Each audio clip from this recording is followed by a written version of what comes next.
Ladies and gentlemen, welcome to the second edition of the Virtual Elevator Nights presented by 100millionacademy.com.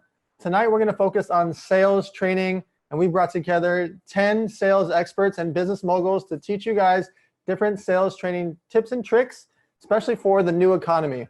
I know it's a crazy world right now, and that's why we're really excited to do these virtual nights where thousands of people are able to join us.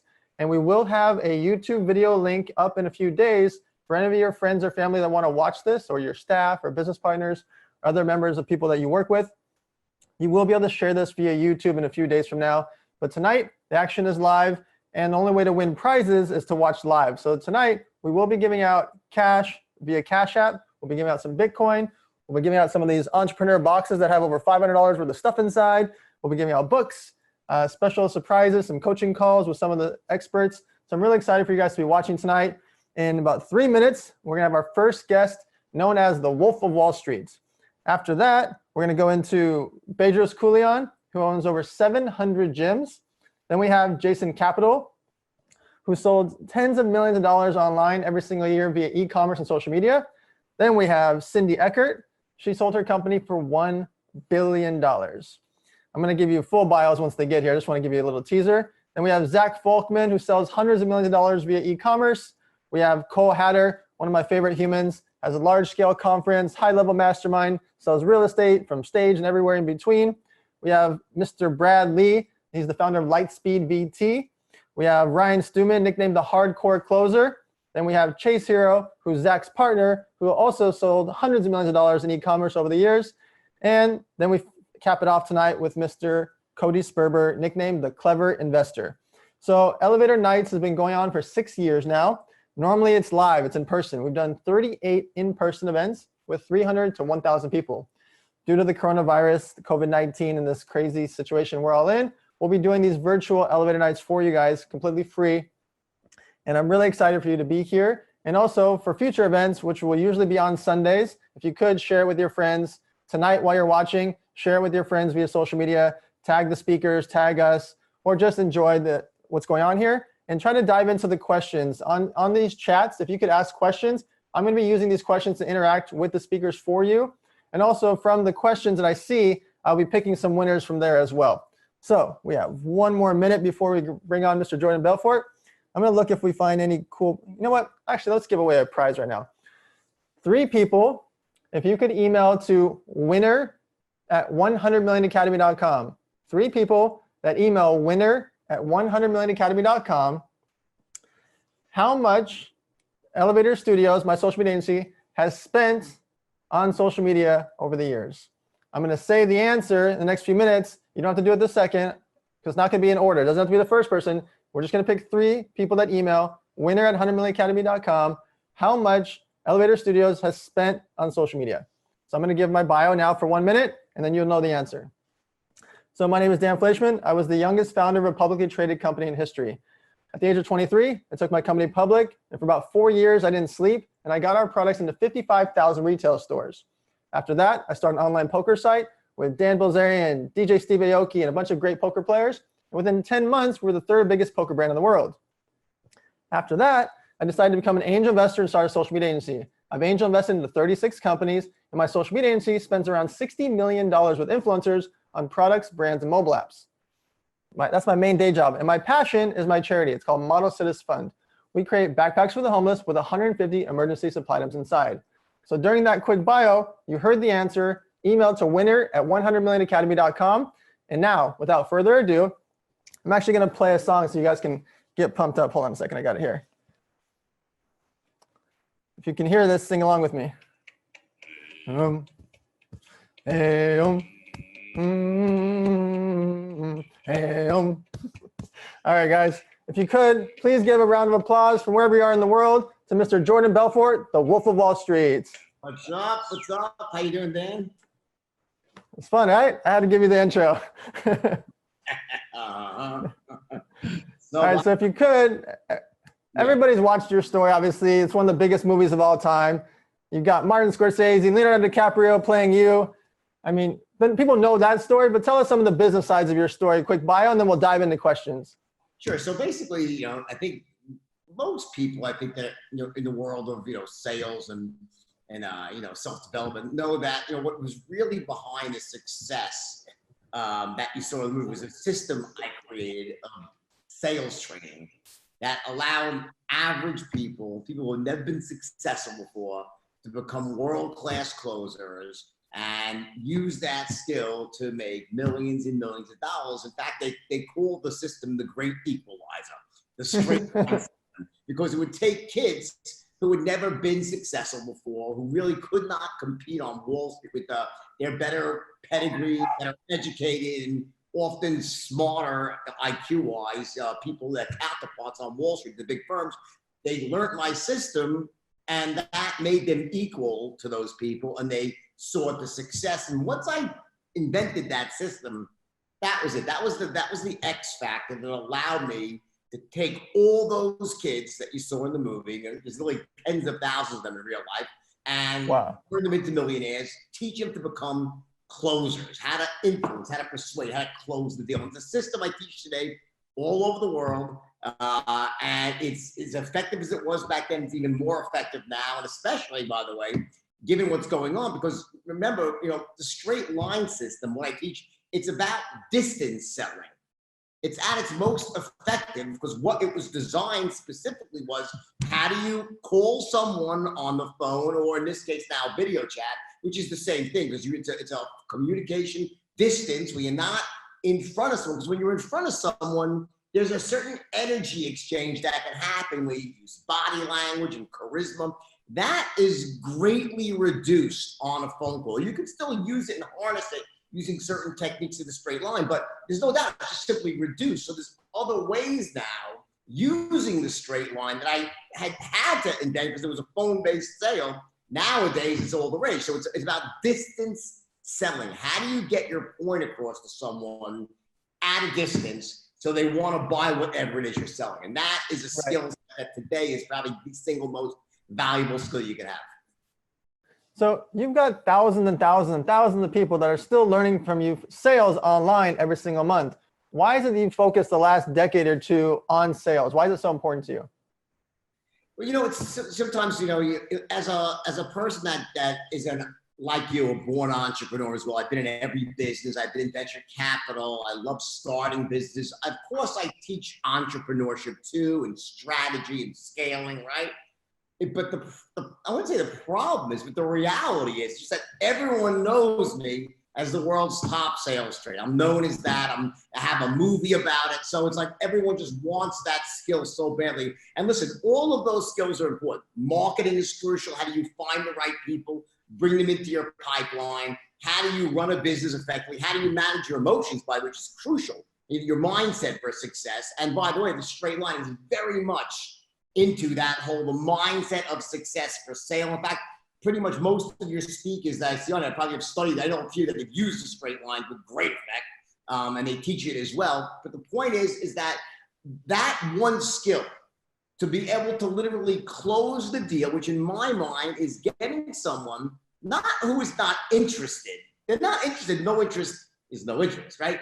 I'm talking inside joke for a lot of people, right? The point is, we'll keep it up. We're gonna take the high road tonight, right? Yeah. It's troubling times, right? But the point is that it's about taking someone who says, let me think about it. Let me call you back. Not a great time yet. Let me speak to my wife. Send me some information. How do you take that person who's on the fence? They want to buy, but they're not quite sure. How do you take that person on a phone call or like this on a video chat and close them at the highest level? Once you can do that, your life, your business, your finances will literally soar. And the straight line system has literally changed millions of lives around the world. So that's why I teach it, because it's certainly the most important skill, bar none. How can people get over their fear of picking up that phone the very first time? So I think a lot of that fear comes from the basic, it's like the fear of the coronavirus. It's the fear of what? It's the fear of the unknown. It's the fear of not knowing what you're going to say first. What are those first words out of your mouth? Because here's the deal.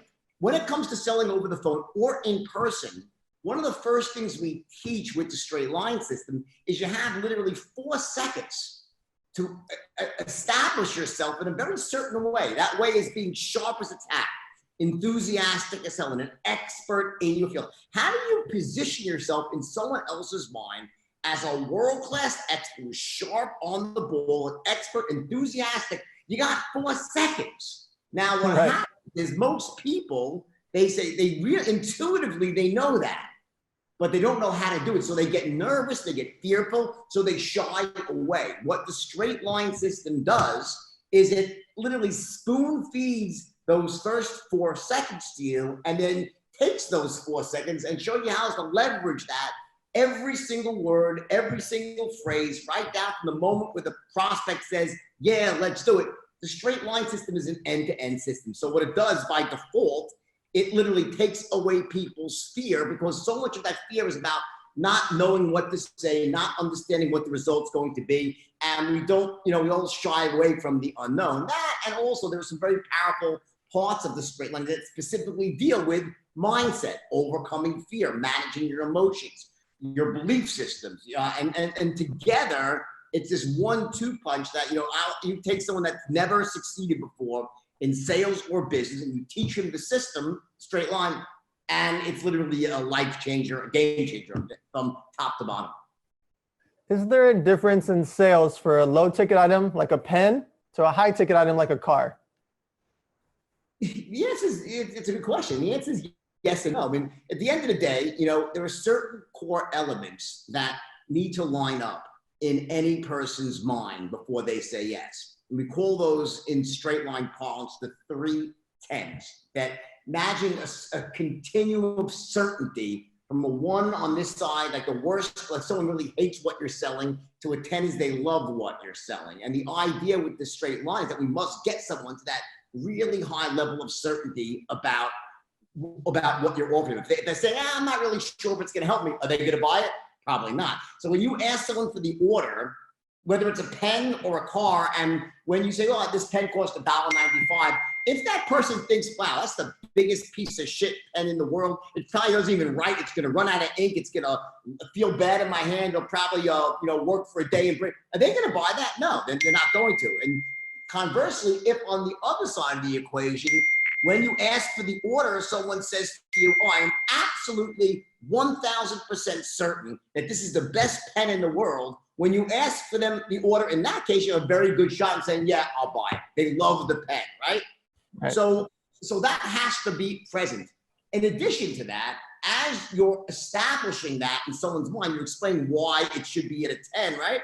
You also can't alienate the person that they don't trust you. Like the way you did it said, wow, I don't trust this person. I don't like them. So there's more going on. So the answer is there are these 3 elements. 1 is they must love the product. 2 is they must trust and connect with you, the influencer, the salesperson. 3 is they must trust and connect with the company that stands behind the product. Those 3 elements must line up. Now, here's the deal. In reality, the question is how certain are they based on the actual cost? What they have to lay out, what's the energy they have to expend to get what you're selling? So money is stored energy. You work hard and you get back money. So if something is a pen and it's $2 or $5, right? Well, it's not a lot of stored energy they're expending. So they might not have to be as certain.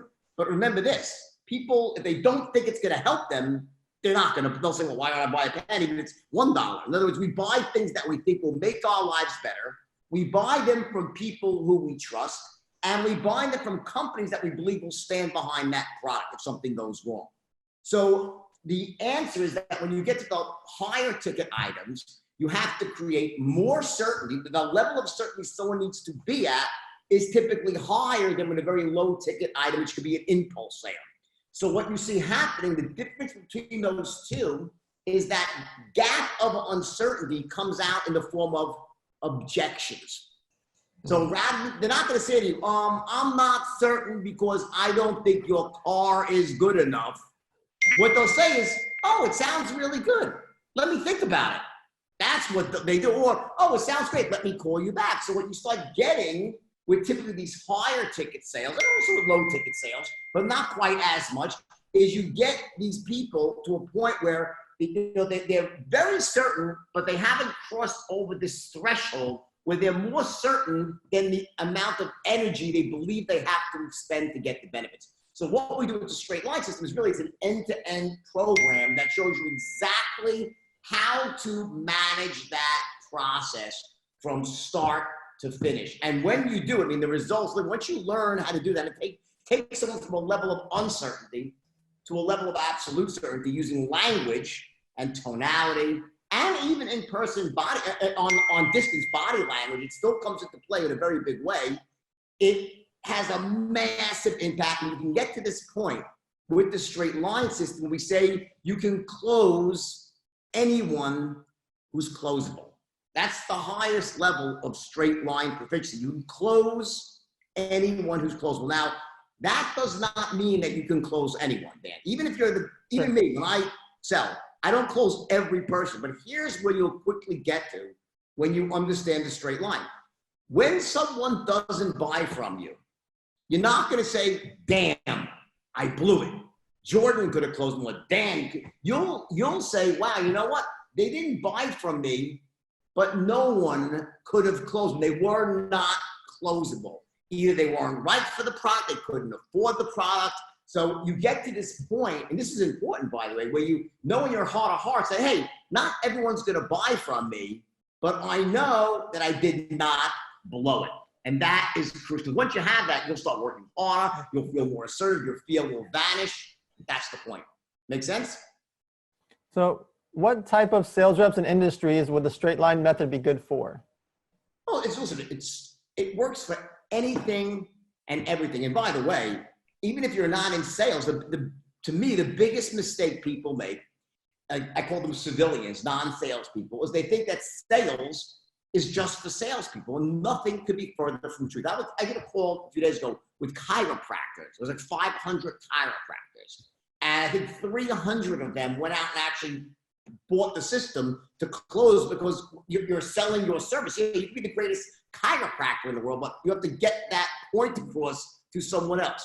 Now, obviously, there are certain industries that it's just a no-brainer, like anything involved with, if you're in sales, or you're a person that's a digital marketer, or you're an entrepreneur. So if you're an entrepreneur and you don't know how to close, you can't sell your vision for the future to someone else, you can't inspire people to buy into what you're selling, you can't raise money, it's about negotiating effectively, you can't negotiate, that's what the straight line teaches you how to do, you're screwed. Good luck trying to achieve success. So if you're an entrepreneur, this is a required course to learn how to close.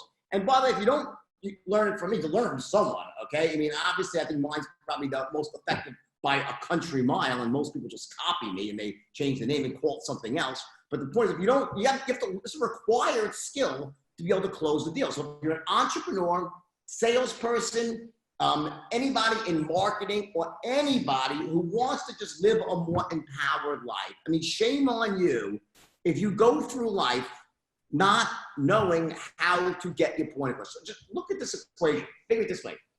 Your value of what you're selling is worth X. It has X value, right? But its perceived value to another human being is based on that X times or divided by your ability to explain it to someone else. So if I have something worth $1,000, my ability to explain that in a way that moves people to take action, shows the value, will actually make it appear to be worth $2,000 or $3,000.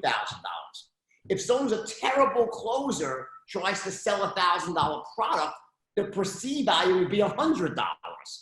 So by learning how to close, it allows you to charge more for what you're selling. And often people, what they do is, if they can't close, they just simply undersell, they lower the price. They don't get the fair price. So this allows you to charge.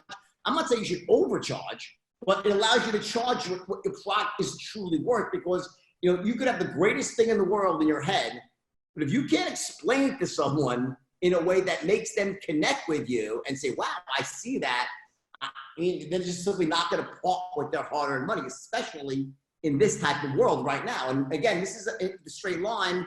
I've always been into phone selling online, of course, through video, but I really believe, I could be wrong, I believe the days of face-to-face selling are really in for a very tough couple of years, if not a permanent paradigm shift. So if you don't know how to sell on the phone or like this, good luck trying to make money in a post-corona world. Because I don't think that ability, just people are going to go face-to-face, so they can fudge it by getting face-to-face with someone and using body language and charisma. There's an energy exchange. It just does not happen. We're seeing each other, Dan. But here's the deal. Yep. To see you, if I want to look you in the eye, I have to look into the camera lens, yep, into the green dot. I don't see your face. I can't see your expressions and look you in the eye. The way technology is right now, the cameras are above the field of vision. Versus when you're selling face to face, I'm looking you in the eye. But now you don't see me. It looks like I'm looking down probably right now. In other words, now I'm looking you in the eye, Dan, but I can't look at your expressions and look at your body language. So you have this huge gap of selling like this. So with the straight line system, we compensate for that through the use of tonality and also something called active listening. This is a huge part of selling. So active listening is that it's not so much your body language while you're talking that moves someone. It's how you move your body when you listen. And also, what are those little grunts and groans? When you ask someone a question, and as they respond, you're like, yup, and you are able to get your point across to someone in a very compelling way by your little grunts and groans and facial expressions, which we go through in intimate detail. We go through, like, there's certain defined expressions, the way you move your mouth, the way you lower your head, that says, wow, this person cares about me. They feel my pain. They have my best interest at heart, and so forth. And bottom line is, without that, people say, oh, he's just a salesperson and wants to close. And by the way, I have taught this. I don't know what the average age of the person on this chat is. I can't see the audience because it's all it's virtual, right? But I will tell you one thing. Like, I get emails and texts every day from people. So they get my number, they get my email. I don't know how they do it, but they get it, right? And I get these crazy emails from people who have never been successful before. Give you an example. I got one the other day. It was a really great one. Some kid, he was like 18. Now he's like probably 22. And the kid is now like the head of a massive insurance company. In fact, I'll show you the whole. Let me try to, how do I share my screen with you? If I can find this text. Hold on. It's an incredible, 1 second here. Let me just try to find this text from this kid. His name was Zak Folkman. How do I share my screen? 1 second. Let's see. 1 second. Let's see how I do this here. So hold on. Let me share my screen. Got my screen now? Am I sharing my screen now? No. You have my screen? No. Let's see. Share. I hear it. Okay, share. Ready? I got it, right? So there we go. I find this kid, text, or actually, let me put it on Word here. Hold on. We got 90 seconds. Oh, my pornography. All right, look, ready? Yeah, good evening, Jordan. This is from a kid. His name is Zachary something or other. Okay. What's happening? 1 second. Shit. Okay, it says, let me just move this out of the way. Okay, it says, I hope you're safe and healthy. And hold on, this is blocked for me. It's a great example. I reached out to your assistant, left some messages, but never heard back. Sorry about that. So I figured you'd reach out to your text. I want to thank you for your talks here. Okay, your book, The Way of the Wolf, but most of all, your straight line training course. When I was 18 and graduated high school in 2017, my mother wasn't in my life. My father moved to Florida. So I was left in New York homeless. 1 month later, my car blew up while starting a career as a financial advisor at Northwestern Mutual. I have a lot to in your talks, book, SL trading, as they really inspired me to contribute, becoming an incredible closer. I was the youngest advisor in all of Northwestern. Now, Northwestern Mutual is a huge company. I was the youngest advisor in all of Northwestern Mutual's history, a 160-year-old Fortune 100 company. My first year, I placed 9th in the company's production. Guys, I'm an expert at spelling here for my peer group. And last year, I finished 1 in the whole nation. Just this past year, I wrote more insurance premium than the rest of the top 10 in the eastern region of the U.S. combined. Since then, I've been asked to speak. Yeah, this guy's 21 years old. 21 years old, okay? I have to look at I wanted to give you a post for a victory. This is a typical situation. Now, again, I don't say this to impress you, but to impress upon you the fact that it doesn't matter how old you are, it doesn't matter what line of work you're in. By learning how to close the deal, it sets you up for massive success in anything. Insurance, online, offline, doesn't matter. So Jordan, where can everybody find you on social media and follow up with you in your trainings? I'm going to give it, listen, because of coronavirus, ready? I'm giving everybody a free gift here tonight, all right? I'm going to give everybody, I created, this is, I never do this, right? I have an online diploma level training course here. And I'm going to get everybody here and allow them to log in for free. No, enter your credit card, and none of that, just free login. I'm going to give you the link here. It's jordanbelfort.com/elevator nights.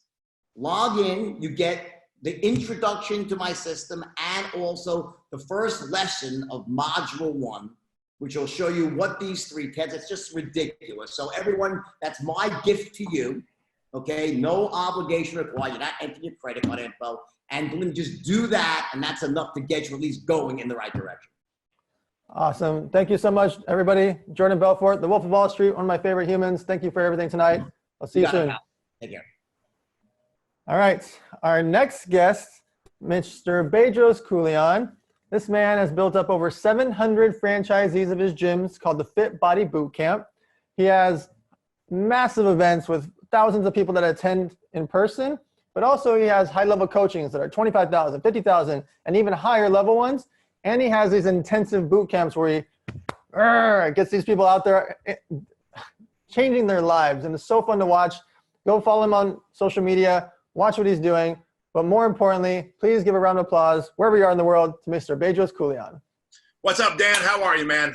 Thank you for the opportunity. Fantastic to see you. It's always good to see you. You too, bro. You too. Thank you so much for this opportunity. So if you could give everybody a quick 1 or 2 minute bio, and let's dive right into questions.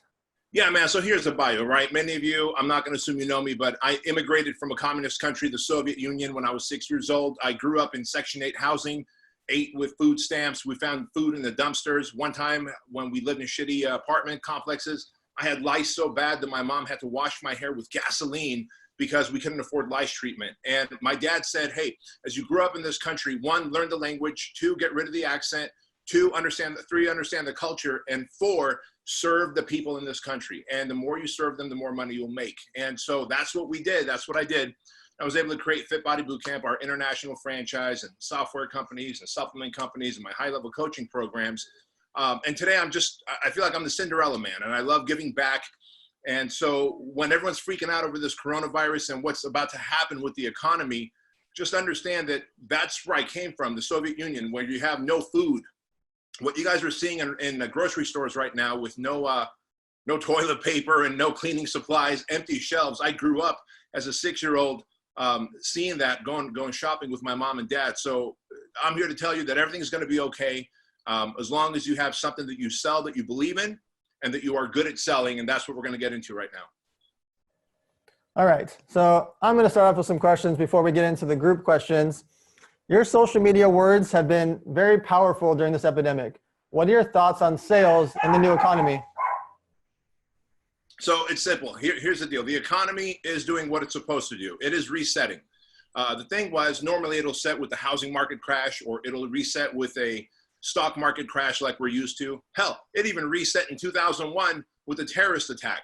Very sad, very unfortunate, very unprecedented. But we would never have thought that the economy would reset with some global pandemic virus that would really take down every single place. And when you think about this for a moment, Dan, with every single type of economic reset that we've had, whether it's been the terrorist attack in 2001, stock market crash, or the housing market crash, typically it will impact one industry big, and then there'll be ripple effects in other industries. But even then, if you're jobless, you're unemployed, your business took a 20, 30% dip, you still have the opportunity to go, you know what, it's Friday night, I'm gonna go out with my honey to a restaurant and we're gonna eat. We're gonna go catch a movie and get disconnected from this. I'm gonna go get a really good workout in the gym.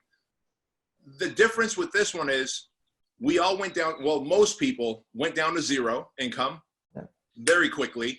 And you can't go to the movie theaters. You can't go get your mind off this thing that's happening right now by saying, hey, let's just go get a group dinner somewhere. In fact, they don't want you to be in groups. You can't go to your gym and work out. So it is an economic reset that we've needed, number one. Number two, if you have something to sell that the people need, there's still money out there. And I'm telling you right now, and I share it on social media easily all the time, dude, the money did not go away, guys. Please understand, the money did not go away.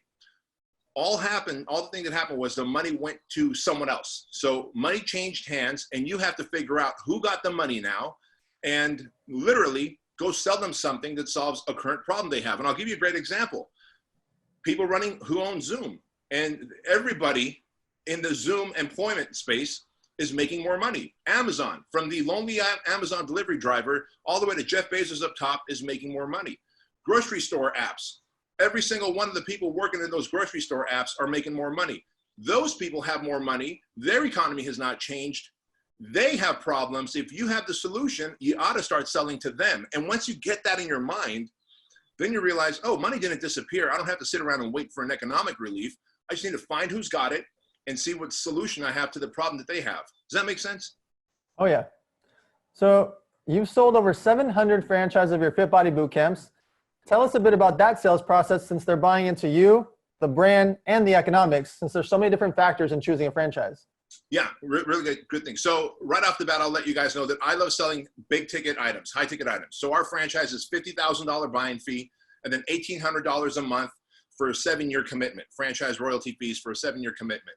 And, you know, we're international, we're in every country, and you really have to be a personality if you're selling franchises. The old way of selling franchises, like if you were a Subway, a 7-Eleven, a Jiffy Lube, that way is gone. Today, with the internet and with social media, people don't buy your business, they buy you.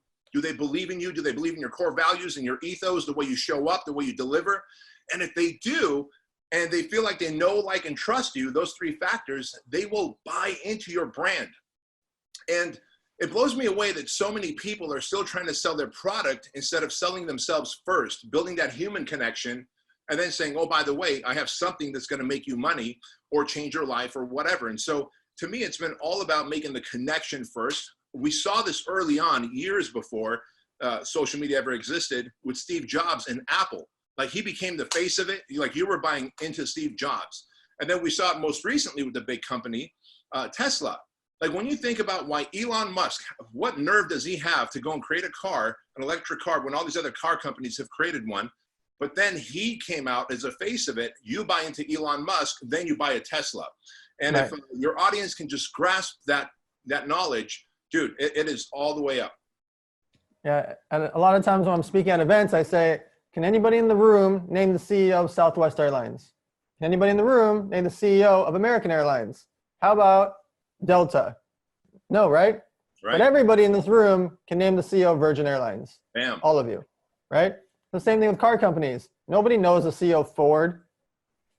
Like, nobody on this call knows the CEO of Ford without Googling it. But we all know Elon Musk. And so people buy into you and then your product. Okay, next question. How can people get over their fears of selling? You get over your fears of selling by realizing that not selling is the most selfish thing you can do on the planet. And I can't imagine that people, because I know you're not a selfish person, so the people you attract aren't selfish.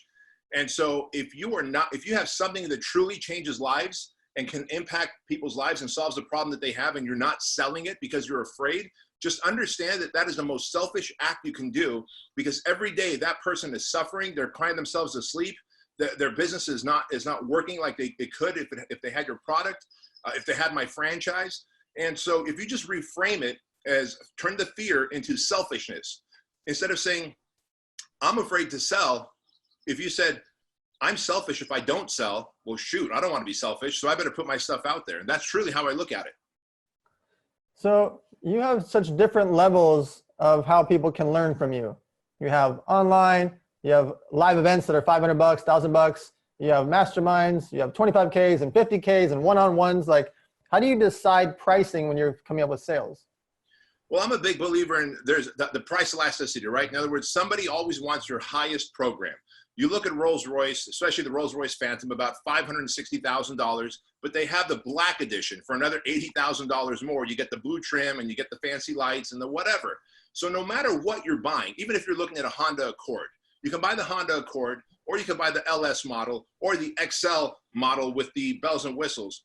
There's 20% of the population who are going to want to buy just that, the highest, the Cadillac version of whatever it is you're selling. And once I figured that out, I said, hey, look, I know I've got masterminds, I've got coaching programs, but some people want to just do one-on-one with me. And so they'll pay me $100,000 plus equity into their business. and they'll do one-on-one because they don't want to sit in a group with other people. I don't know if they're just elitist or whatever, and I don't care. I just know that if I have a higher price program, they'll buy it, and so I have it, and I deliver the value. And I think everyone else should be operating that way as well, by the way. What are your thoughts on selling tickets to live events in the new economy? So when the summer comes around and hopefully we're all back to real life, how does it work getting people to come to live events? I'll tell you this, we are tribal animals. We are meant to be connected. We are meant to shake hands and hug it out and feel that energy and that interaction. And while I love standing here in my backyard and shooting this shit with a few thousand people, at the end of the day, we're still going to be doing things the same way as we were before. Some industries will see a massive shift. I don't think live events will, because we still want to go, we still want to learn, we still want to connect. And the best networking happens when you're shaking hands and buying the other guy a beer or lunch or dinner and really connecting. So I don't think anything's going to change other than the time that it's going to take us to get there, which might be on the other side of 2020. So we've talked about some of the high ticket stuff. Let's talk about some of the low ticket stuff. Personal trainers. Yeah. How can they interact in the new economy to get that $80 an hour, $120 an hour, $150 an hour type sessions? Good question. So look, in 2008, when the housing market crashed, my whole thing was one-on-one personal training is officially dead. Unless you're Gunnar Peterson or you're someone really high end that you can command that from an affluent person, you might as well focus on one-on-many. And while personal trainers will always have the argument with, well, it's called personal training because it's personal, one-on-one. My argument is a NFL level coach can train their highest level athletes in a group. You don't think that you and I can train Mrs. Jones, who just got off the couch, is eating bonbons and just needs to move her body in a group environment? I built my entire Fit Body Bootcamp empire off of that. And so if people can just grasp the one-on-many model, they'll start making thousands of dollars per hour, like our franchise locations are. But it is one-on-many and not one-on-one. That model has shifted. It's gone. So in a business, let's just use Fit Body Bootcamp as an example. In a business, how many different ways should you be trying to monetize, or should you only focus on one way? No, never have one income stream, even in a business. I'll give you an example. We'll use Fit Body Bootcamp as the example. So in Fit Body Bootcamp, you can buy the franchise for $50,000, well, $49,600, and then sign a franchise, 7-year franchise term for $1,800 a month. And that's great. That's our royalties. Now, about 20% of our franchisees also buy into our mastermind, which is an additional $1,000 a month. And about 70% of our franchisees also sell our TrueLean supplement line to all of their clients, which is our exclusive supplement line, which we do a revenue share on. And we have something called Fit Body Forever, which is a Fit Body Bootcamp program for baby boomers in the middle of the day when most people don't work out. Fit Body Forever costs an additional $5,000 to buy in and $500 a month. So we have 4 income streams at headquarters from one product. Some of them use all income streams. Others only do one, but you got to have those options if you want to be in a position like I am when the economy crashed and we're like, wow, things are actually still doing all right. I was surprised. So let's say I was working at a restaurant and another month goes by, restaurant doesn't open. I'm done. The restaurant I've been working out for the last 6 years is gone. I want to start getting into the fitness world. I want to work at a gym, or I want to work as a personal trainer. What should I be doing or thinking about? The number one thing you got to do is you got to learn to sell. No matter, and that's what this whole webinar is that you put on. And Jordan obviously talked about the fundamentals, but you got to learn to sell, fall in love with selling. Don't fall in love with fitness. I'm passionate about fitness, man. I've been doing this for over 20 years, but I'm a salesman and my product is fitness and personal training. Not I'm a personal trainer and I have to sell my franchise. It's the other way. So fall in love with selling, number one. Number two, figure out what niche your market is. Do you want to go after the Instagram models? Do you want to go after the affluent people who are going to pay you more but demand a higher level of service? Or do you want to go after the housewives like we do at Fit Body Bootcamp who are going to pay $149 a month in a group training environment? So identify who your niche is and then start building your following on all the platforms, targeting that niche, because all the platforms will get more and more of those people following you, which then we do exactly this. We move them to an email list, we make them an offer, and whether it's online coaching or offline in-person coaching, you now have the ability to sell, you know who your target avatar is, and whether it's online or offline, then you bring them into the fold and sell them, keep them, deliver results, very important in our industry. You must be able to deliver results. Otherwise, you lose the client and never get a referral. And the second source of leads in my industry, in the fitness industry, should be referrals. If you're not getting referrals in your business, that is a telltale sign that you're a shitty fitness instructor, period. So let's say I'm a fitness instructor and I'm working for the first few months and I'm just getting started because I got fired from the restaurant. How do I ask for referrals, or how do I get referrals?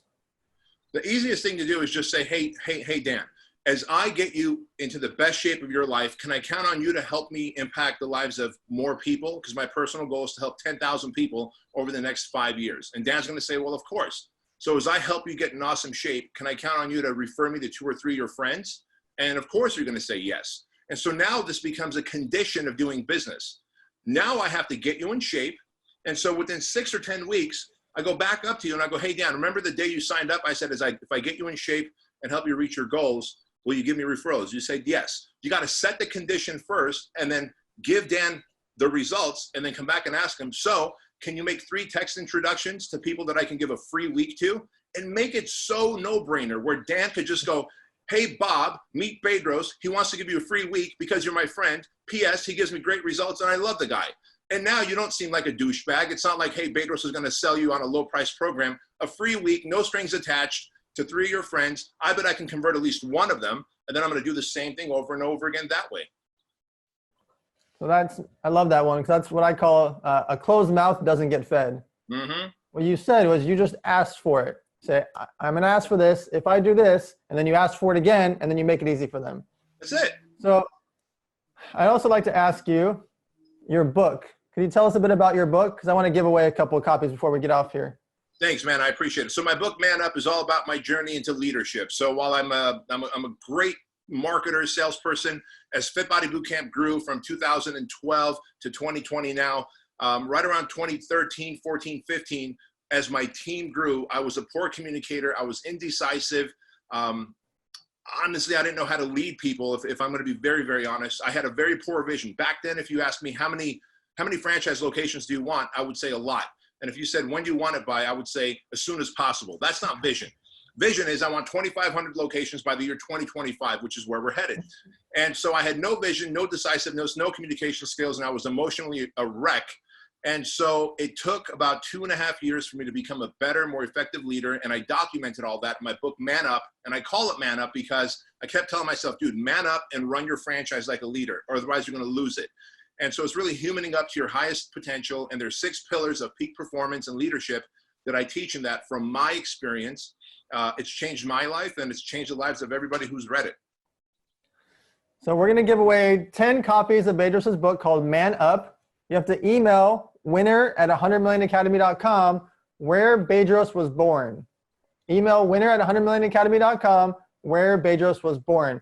Now, if you could tell everybody where they can follow you, the business, your books, everything about you. You betcha. The best place to follow me is on Instagram, just at Bedros Keuilian. And if you want to get a free video training from me, just go to manup.com and I will teach you leadership in an awesome free video training. Thank you so much. It's always good to see you. I can't wait for this whole crazy time to be over so we can go eat together again. Yes. I'll talk to you soon. All right, bro. Take care. Thank you. All right. Our next guest, you guys have seen online over and over and over and over. I know I've seen him on Instagram, Facebook, Twitter, LinkedIn, social. Everywhere I look, I see Jason Capital. He has really, truly figured out how to spend money on social media, how to convert, how to teach people how to make money via social media and e-commerce. So please, wherever you are in the world, give a round of applause for Mr. Jason Capital. Dan, great to see you and hear from you, man. How's it going? It's good. It's good. It's different. Where in the world are you? I'm in Puerto Rico right now. Of course you are. Yeah. So tell us about the laptop lifestyle. How are you in Puerto Rico? How did you build up this business? Give us the background. Yeah, man. And by the way, I'm very glad that you see me everywhere, because if there's someone who's going to see me everywhere, I'd like it to be you. I didn't know that. And yeah, in general, I started my online business at Michigan State University. I was a senior in college. I didn't want to go the normal route. And I started a business in the basketball niche selling ebooks on ClickBank, and that did pretty well. And since then, you know, I've sold over 7 figures in 5 different niches before I turned 30, which is cool. And the last couple of years, I've been very focused on 2 things, which is 1, helping more people replace rat race life with laptop life. And then second, continuing to scale my agency where we partner with a lot of the biggest kind of personal brands and help them make more money. So tell us about now, this year, before Corona, what was the main focus of the Jason Capital world? You have large scale event, I've gone to the last couple of years. You get about 700-800 people every single time. And just tell us about your world nowadays. Yeah. And by the way, you were amazing at it last time. Thank you. As always. Yeah, I mean, you know, we've had to cancel a couple live events. We do live events almost every month with different masterminds and seminars and things like that. So we've had to cancel those, and we transition them to just kind of virtual 2-day events where we have everyone on a Zoom call like this, but it's for 6 or 8 hours each day. So how do you create so much diverse content? I see you on so many different platforms. How do you create so much diverse content, and what can somebody out there do to create content that isn't wah, wah, wah, isn't boring? No, that's perfect. For the second, I'll take the second part and then I'll go to the first part. For the second part, I'm a huge believer in that if you're going to step in front of the camera and you're going to be wah, wah, wah, then the content is going to be wah, wah, wah. And I think people need to be batteries installed. They need to be able to charge themselves first, like kind of get yourself in a state first where your energy is higher before the video.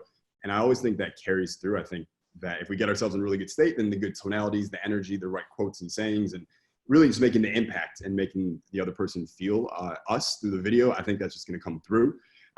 But it's reps. Everything is reps. Anyone out there who's listening and you're like, I want my videos to be seen more. I want to be everywhere. It's like, and you're not good. I always tell everyone, go watch Gary Vee's first video that he ever did. It's still online. It is so inspiring because he sucked. He was terrible. And some people look at it, they're like, he wasn't that bad. It's like, no, compare how he is now to that video then, and you're looking at a different person. And what's the difference? Probably 100,000 videos. That's probably the difference. And so, yeah, for getting good on camera, it's reps. And then in terms of being everywhere, there's two things my company's done in the last couple of years that's been really good. One, I actually started paying D-Rock, who is Gary Vee's guy, to consult with us. And I'm not plugging him, but if anyone, like, he's out there and these people aren't that far away. We sent him a DM and that was it. And he's helped a lot in teaching us how to take one video or one piece of content and then turn that into 3 Instagram videos, 2 YouTube videos, 3 TikTok videos. And then again, you get the data and everyone said 2 minutes and 14 seconds was really good. Great. We'll turn that into more TikTok videos, more Instagram videos. The other thing we've done that has actually made a difference is before we post on Instagram, we will split test 3 different thumbnails on Facebook. And then the one that gets the most engagement, that's the one we'll actually post. And that has also been a nice little tactic as well. Can anyone sell online? Yeah, anyone can sell online, but there's people who are better disposed for it than others. And to me, it's still being an entrepreneur, whether you're selling online or offline. And, can anyone be an entrepreneur? They could. Would it be in their best interest? Probably not. I'm a big believer that, I'm sure as you've seen, Dan, that entrepreneurs obviously become this really cool thing for everybody. And yet I think a lot of people would do better off being a second in command, a third in command, a fourth in command on a team. Those guys who are coming on here after, like Chase and Zach, mutual friends of ours, and Zach's in Puerto Rico here. And these are guys who will work like all day long and they don't care and they'll do whatever it takes. And I think that's what it takes to be successful as an entrepreneur. I don't think everyone is willing to make that commitment. I think if they are, they can sell. Yeah. And just to give everyone hope out there, I'm not saying you can't sell. I'm just saying if you want to do it really big, I think it's a whole nother level of commitment, whether it's online or offline. But if you just want to make an extra $500, $1,000 right now when cash is maybe tight, everyone can make that money online this week. Is that the core of what you like to teach? Is it how to make that extra couple grand a month? So that's my favorite thing. Like I think the biggest misconception is everybody always promises, oh, you're going to make $1 million right out the gate. Nobody does that, right? It doesn't happen. That's not real life. But when you tell somebody, hey, look, you can make an extra $700 a month doing X, Y, and Z. Well, now you're onto something, right? Because that's changing their life. If they can make an extra $8,400 a year, it's a huge difference, especially even before Corona, but especially with Corona now, like making an extra $8 grand a year is a big deal. Is that kind of your sweet spot? Yeah, totally. A couple of years ago, I did a coaching call with a guy named John Carlton, who's known as one of the best copywriters of all time. He was with Gary Halbert. And he's looking at my stuff, and we were making promises in like to make 100,000 to 500 grand a year range. And he was like, no one's going to believe that. I was like, well, to me, it's different. I'm not my prospect, right? And he was like, no one's gonna believe that. I goes, I guarantee you, if you just make it like, hey man, you're gonna make an extra $1,200 this month. I guarantee you that'll do better than 100 grand. And he has been spot on. Yes. Yeah. And I remember with you, Dan, we talked about Instagram giveaways and stuff. And there was a guy who wanted to give away a car to get followers. And you were like, dude, just give 20 people $50 and I guarantee you'll get more traction. It's just people don't believe it, even though it's real. Yeah. Like very famous people have given away huge prizes, 10,000, 100,000 cars, etc. And they're zillionaires and they can, and they do, and it's real. And you see it. Like I'm in the room, I watch them right? People just don't believe it because it feels like it's like the lottery, right? But when you give 20 people $50 or $100, like actually, let's do that right now. The next 5 people in the Cash App that can say where Jason Capital lives, where he is right now. First 5 people, put in your Cash App code, and I'm going to start Cash Apping you guys $50 to $100 each and show it to the screen in the Q&A section. Okay, so let me see here. I got more questions for you. What are your thoughts on selling in the new economy post-corona? So my views on selling, the principles haven't changed, but the tactics certainly have. I'm a huge proponent and believer in using conversations to sell as opposed to kind of megaphone selling. Megaphone selling is you go to a megaphone and you're screaming through a VSL or a webinar or a landing page or something like that. I think people want to, especially everyone's at home, they're kind of isolated. I think people want to chat. They want to talk to someone and have someone ask them questions, they answer back. And it's kind of like we're playing hot potato. I say something, I throw you the potato. You say something, you throw me the potato. And so my whole line that I tell everyone is that conversions happen in conversations. And the more conversations we have, the more conversions, the more cash we're going to make. So selling in the new economy looks to me a lot like conversations as opposed to people landing on websites, watching a video, and then purchasing. I think they need assistant buyers. They need someone to talk with. So everyone here, if you go and look at a lot of the speakers who are even on this webinar tonight, you'll notice they're grabbing phone numbers every single day on their Instagram. Everyone's got a video that says, text me, here's my number. Why are they doing that? Because they want when you can text with your favorite guru or have a conversation with them, your ability to convert, it goes through the roof as opposed to what was before. So I think everyone here should be trying to build up a text list. I think they should be building a many chat list. I think everyone here should be, anything you can do to get leads via any chat medium is what people should be focusing on right now. So I'm not being rude. I'm just trying to Cash App somebody. The first winner was Ismail Roca, and I am paying him right now. Ismail, my man. And it's going through, it's going through, it's going through. Boom. I don't know if you guys can see on the camera, but bam, first one paid. And he has to show this because people literally won't believe it, even though it's happening right now. Yeah, if you can show the screenshot somewhere there. Ismail Roca, you were the first one to get paid. I'm going to be sending out some more money as we go through here. But see, the difference is compared to cars is people can feel it and believe that. And actually what's interesting is one of our friends gave away a bunch of cars, and a lot of people opted for the cash instead because people felt like they just wanted the cash and the money instead, even though the car was worth 2.5 times what the cash value was. It's a fascinating social experiment. Okay, we got 6 minutes left. Let's dive in. Okay. How do people get over the fear of creating social media content? Yeah. So the biggest concern that I've seen with people is that their biggest fear is what their literal friends and their family are going to think. It's not what the people online that they don't know are going to think. It's like, wow, my friends and my family are going to look at me and be like, hey, you don't act like that when I'm hanging out with you. And what you're just going to be a different person now on social media. And that seems to be one of the biggest things. I can only speak from experience and what I've done with myself and my students.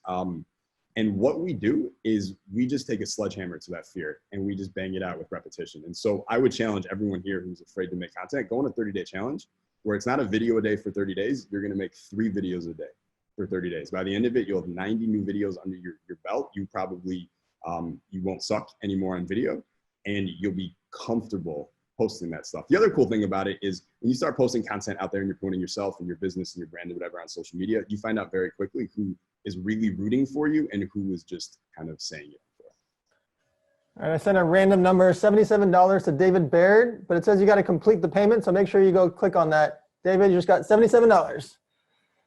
All right, next question from Mr. Jason Capital. And I don't care if you have a real last name. I'm always going to call you Jason Capital. Dude, I love the way you say it. All right. Since e-commerce and social media numbers have skyrocketed through the roof due to the obvious quarantine situation, what are some things people should be doing, researching, preparing, or executing on?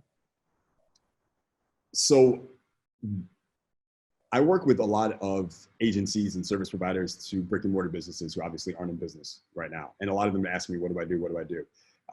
And so what I'm encouraging a lot of them to do is two things. One, I told them temporarily, you need to change all your targeting to e-commerce. And that's where you need to focus. You need to go where the money is. Don't go where there's no money, like go where all the money is. And that's where it is right now. And let's be adaptable in that way. The second thing I said though, is because everyone else is going to be ignoring these brick and mortar businesses and servicing them, whether it's, everyone's ignoring them.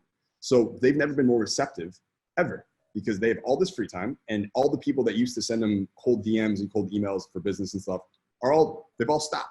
So they are like dying for someone to come and try and help them. So I'm telling them, go and reach out to these people and just add as much value to their lives as you possibly can for the next 4 to 8 weeks. And you will develop a relationship with them that would have been impossible before Corona.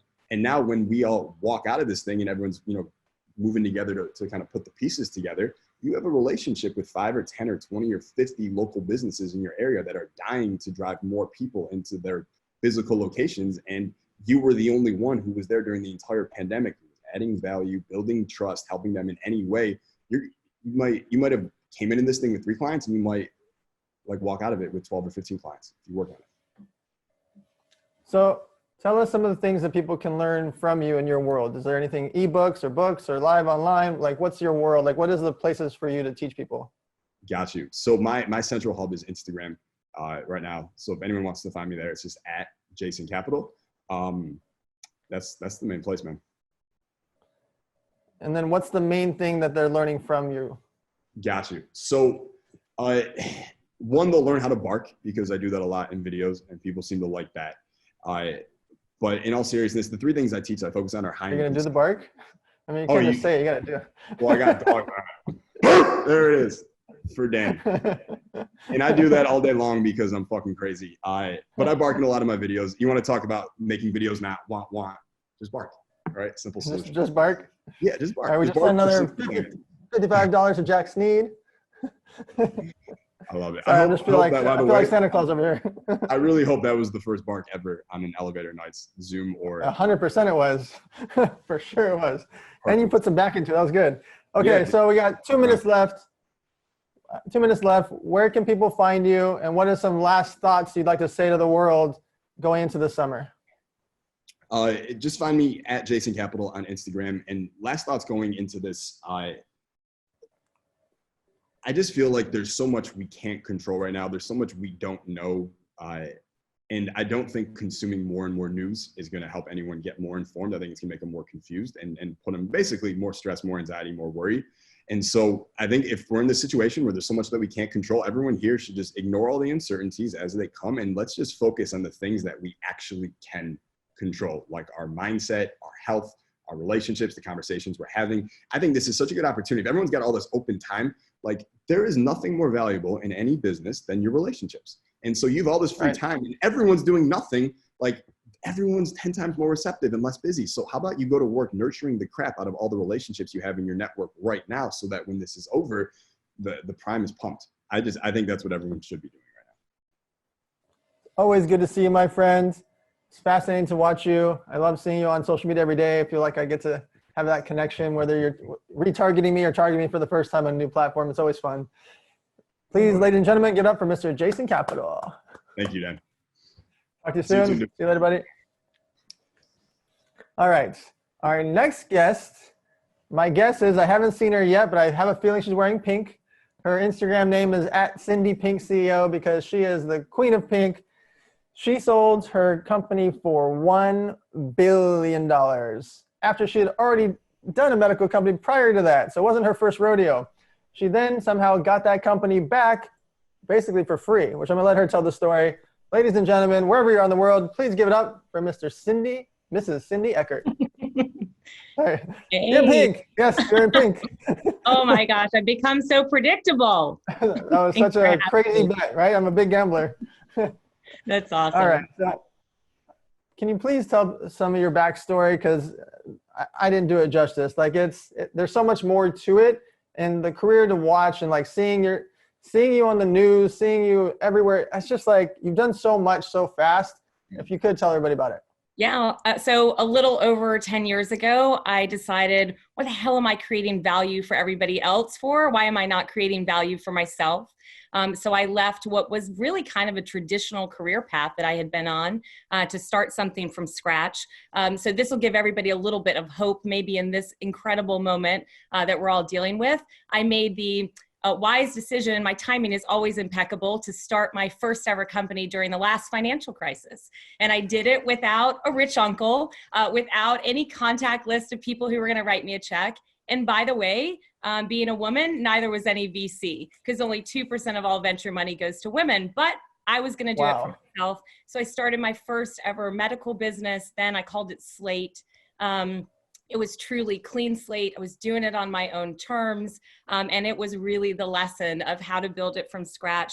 In 4 years, I sold that business. I started my second. That's the business I'm maybe best known for. You'll note that I'm selling right now with my, I got what the media calls female Viagra. It's not how it works, but that's a whole separate elevator nights.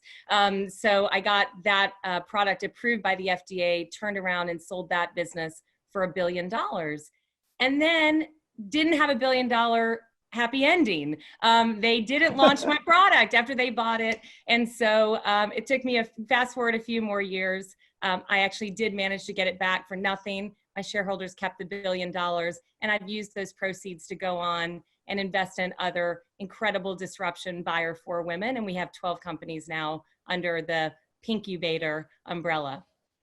Yeah, can you tell us a little bit about that, the Pink Ceiling Fund? Yeah, so it's my money where my mouth is. My money, it's not a fund. It's really me and this incredible network. Over time, as I built those companies, I'll tell you guys, I never got venture money.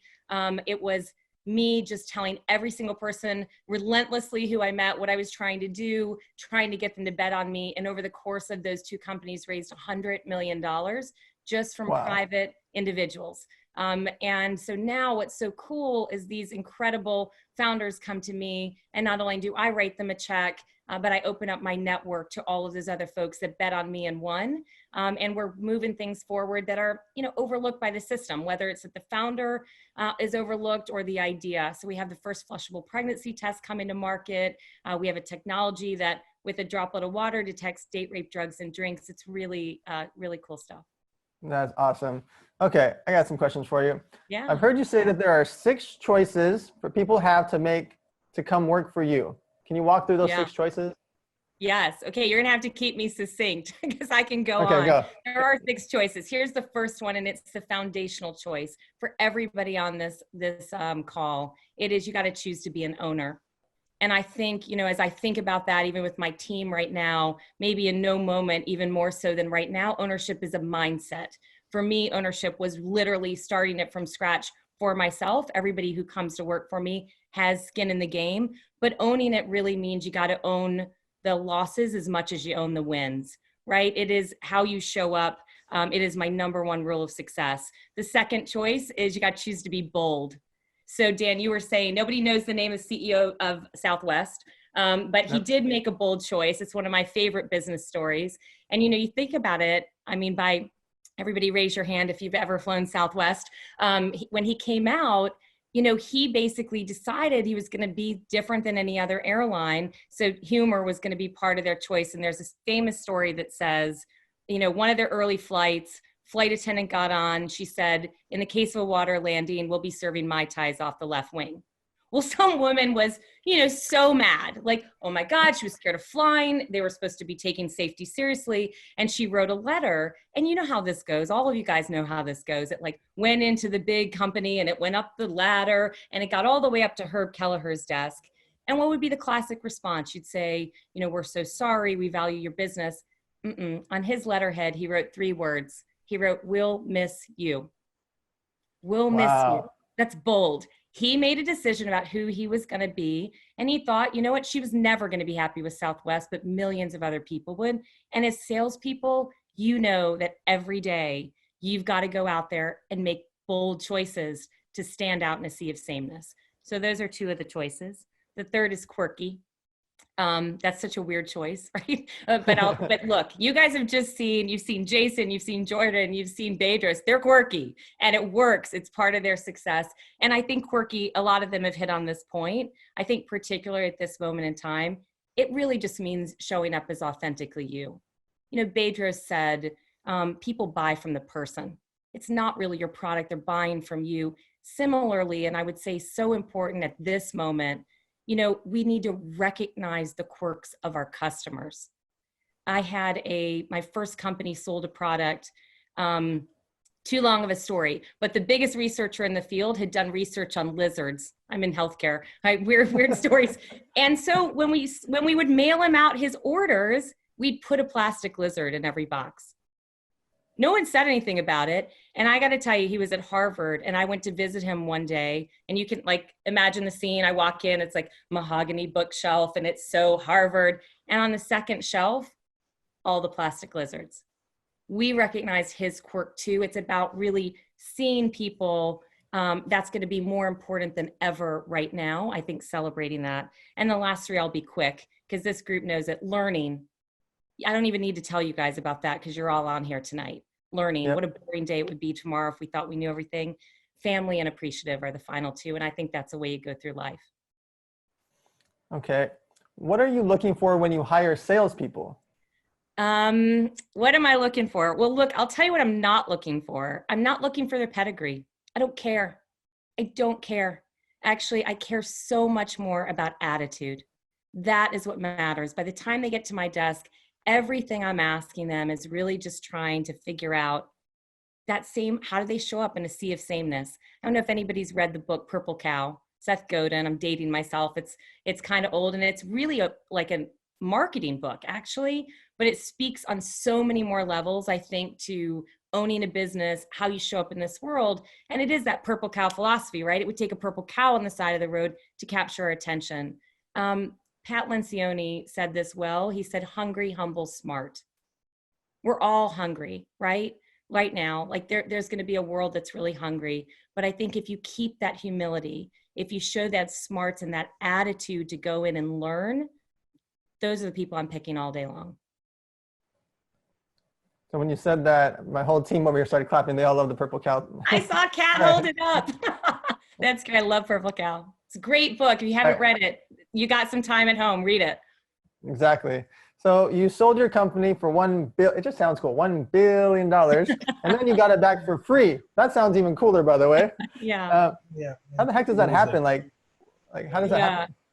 You know, so it's a crazy story. So they bought my business, and you get smarter along the way. So I've sold two companies. And the first one, when I sold it, you know, often you're given a payment up front, and then hopefully you get some milestones or royalties or whatever. You keep participating in the win. So first time I sold it, I had a contract and it was best efforts. Well, I realized very quickly, like their version of best efforts, my version of best efforts are really different. So when I sold my second business, here's the good news. I wrote really specific obligations. So for all of you, even though it doesn't feel like it right now, who are building these extraordinary businesses, one day you're going to get it to a point of value when somebody else comes in and wants to take it over. Your contract is going to be everything. And what I did is I put in what I considered like basic things they had to do. How many salespeople did they have to have? How much money did they spend on marketing? And when they didn't meet any of those obligations, I was able to get the business back for them for nothing. So if I'm a woman, I'm in Alabama, I got my startup company. How can I sell you to invest into my company? Yeah. Well, you got to tell me three things. You got to tell me, what are you uniquely trying to do? Why are you the one to do it? And what's in it for me if I go on the ride with you? And, you know, people pitch us all day long at thepinkceiling.com. We have a process for people to come in. I do mostly do like in the health wellness space. That's really where I stick to. But if somebody can come in and compel me with that, I'm probably in. And at least help in some capacity. So we're in very interesting times. Yeah. We don't know what's going to happen, if it's going to be 1 month, 1 year. You know more than most people on this phone because you've been in the medical world for the last decade. How do you see sales in the new economy? Yeah.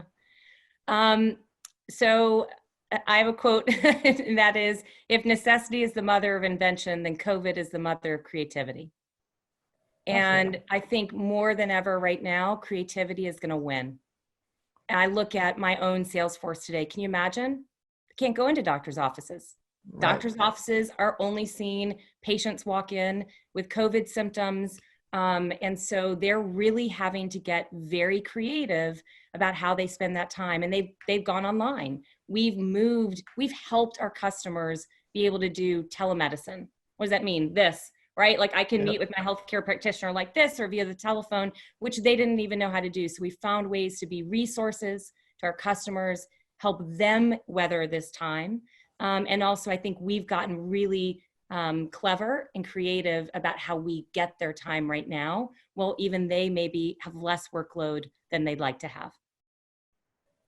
So now I'm a woman in California. Yeah. And I'm working for one of the companies that you invested in. Yeah. How do I go in and ask for the sale? Yeah. You go in and you ask for the sale. So, I really do think that you don't ever get what you don't ask for. And I'll tell you one of my pet peeves. So can I tell from everybody, because I bet you on this call, we have all been taught all sorts of different techniques. Don't walk in and ask an open-ended question. This is your rodeo. You go in and lead.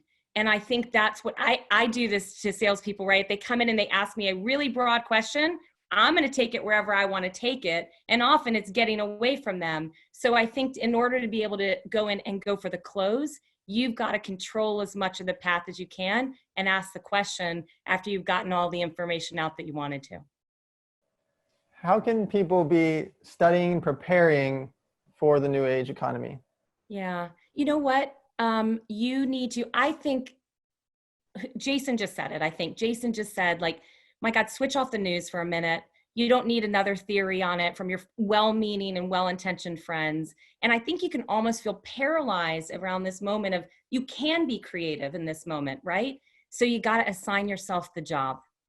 How many of us do that? How many of us assign ourselves in a normal world? Did we give ourselves an hour a day that we just had to sit down and be creative? But I would just say, make time, not excuses. And if you feel stuck, you got the most incredible moment in time to be connected.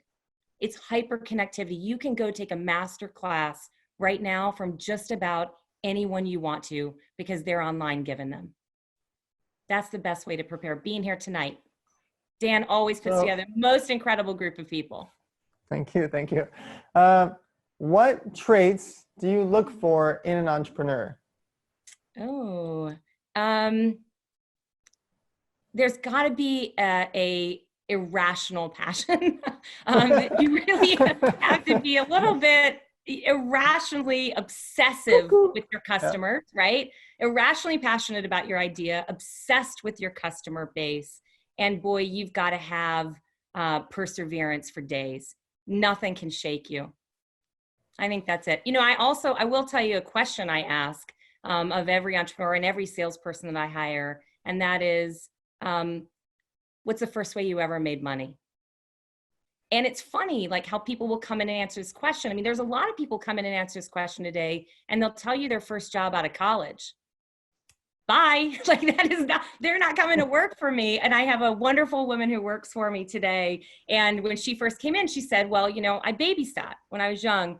And she sat there for a second. She said, but that's not the first way I made money. I'm like, okay, tell me. And she said, well, when I was a little girl, my mom had this incredible garden and she would pick all the tomatoes, put them in pretty baskets and ask me to go take them to the neighbors. But when I'd get to their front door, I'd sell them. So I said, okay, you're hired. There's that I'm looking for that you were wired from a very, very early age to be enterprising. That's fantastic. Cindy, where can people find you online? How can they follow along with your journey? I hope you'll follow me at Cindy Pink CEO. So mostly live on Instagram and put out a lot of content there. So love to continue the dialogue and happy to answer any questions if you guys DM me. Thank you so much. It's always a pleasure. I'm sure I'll be talking to you very soon. Everybody give a round of applause to Cindy Eckert. Thanks, Dan. Appreciate it. Good night. All right. Our next guest, I've known for many, many years. This gentleman lives mixed between New York, California, mostly Puerto Rico now. That's where he's kind of resided the last half a decade. He does hundreds and hundreds of millions of dollars in e-commerce sales. He teaches so well. There's so many things I could say about Mr. Zak Folkman. Wherever you guys are in the world, please give it up for Mr. Zak Folkman. Yo, what's up, homie? Hello there. Nice artwork. Dude, thank you. This is like the Puerto Rican backdrop. collection. Thank you. Thank you. Yep, just on that quarantine life, you know. So the truth is, though, when I was in 3rd grade, I started wearing sweatpants because I hated jeans. And I've pretty much worn sweatpants ever since.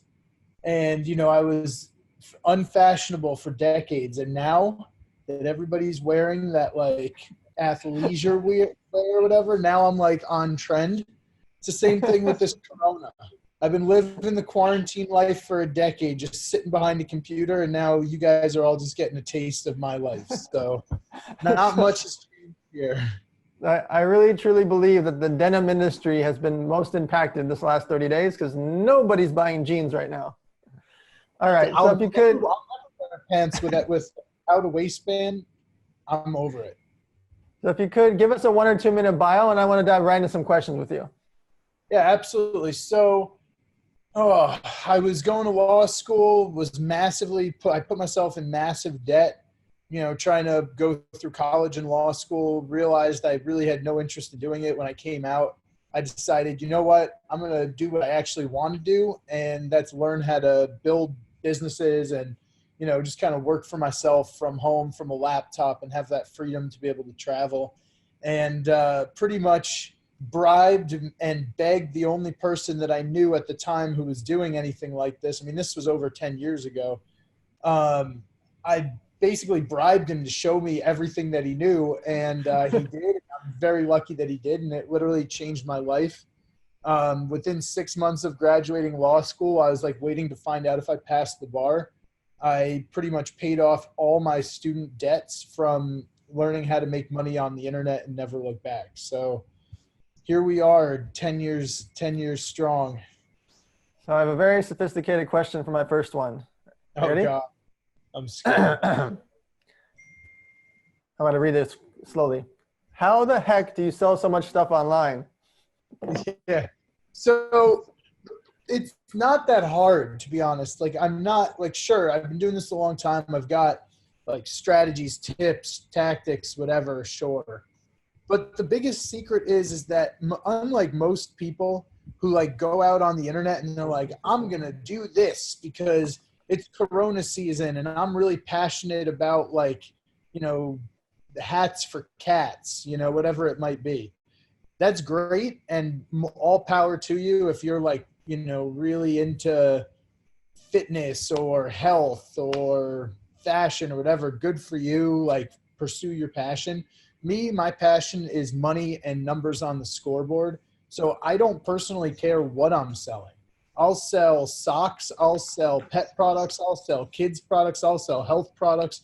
As long as it makes money in a math equation where I put in $1 into advertising and get $5 out the other end, and there's profit after cost of goods, and it's something that a shit ton of people in America want, or the world is even better, we sell international. And that's another big secret to how you sell so much shit online. It comes down to, where are you selling? You know, if you're selling local because you are a retail store, you're only going to reach your foot traffic. But if you're selling a product on the internet that everybody wants, or massive markets around the world want, you're going to be able to sell a lot of products. If you're trying to sell stuff that nobody wants or few people want, you're going to have a really tough time. And all the copywriting in the world and all the, you know, cool content in the world isn't going to make somebody want something that they don't want. So do you mostly focus on lower ticket items, or are you also selling high ticket things as well? So we sell honestly, we sell everything. And over the years, I've pretty much sold most things online. Things that you can get for basically anywhere from like $1 or just pay shipping all the way up to thousands and thousands of dollars in, coaching and, e-courses and info products. And it doesn't matter. The key to selling doesn't change. If you have something that people want and what you are selling them seems to be of more value than what you are asking of them in a monetary sense, they're going to pull their credit card out and they're going to give you their money. How can people now, since they have a lot of time at home, how can they research or figure out what they want to sell first? Oh, that is a great question. So let's stay on track, because I think personally that the best way for somebody to make that, I forget if it was Jason or who you were talking with, that idea of making that $700 a month. I think that it's totally doable to make $100 a day if you're selling products doing e-com. And that's a really low barrier. I mean, we sell hundreds of thousands of dollars of products every single day. But if you could just sell a few $100 worth of products and make $100 in profit per day, Yep. The beauty of the internet is it's 7 days a week and it's 365 days a year. So while other people aren't working, our ads are still running. In fact, our ads now are running at a better profit than normal, because most businesses that are shut down aren't advertising. So the advertising is cheaper and more effective. There's more people shopping online because they're not busy at work. So for us, our returns are going up right now. So it's the perfect storm for our business. But if you make $100 a day, which is very easy to do when you first get started with e-com, that's $3,000 a month. Now, I know that's not going to, I guess that would technically get you a Lambo if you put all of it into like a Lambo payment. But my point is that $3,000 a month is like a good chunk of a mortgage payment. It's food. It's not nothing. It's more than what most of America makes. Well, so there you go. It's more than what most America makes. When I first got started, my goal was to make $500 a day. Because if I made $500 a day times 365 days a year, because again, the internet runs every day, I'd be making as much or more than my friends that were lawyers. And in my mind at the time, that's all I needed to do, was at least be on par with where I was going to be, so that all this time and effort wasn't wasted. But I mean, even $100 a day is a huge. Absolutely. So you asked a really good question. Where should people go to find their first products? So back to my whole why I'm drawing this out with $100 a day on e-com is because I think the best and the easiest thing that you can do is to sell products, like I was saying, that everybody wants on the internet. So do you want me to share my screen and I'll just show people where to go? Yeah. And it's probably the easiest thing to do. So I would recommend going, and I'm sure a lot of you have heard of this, but a site called AliExpress. This is basically a ton of wholesale companies that are in China. You can find absolutely everything on here. Look, we even have like Corona masks.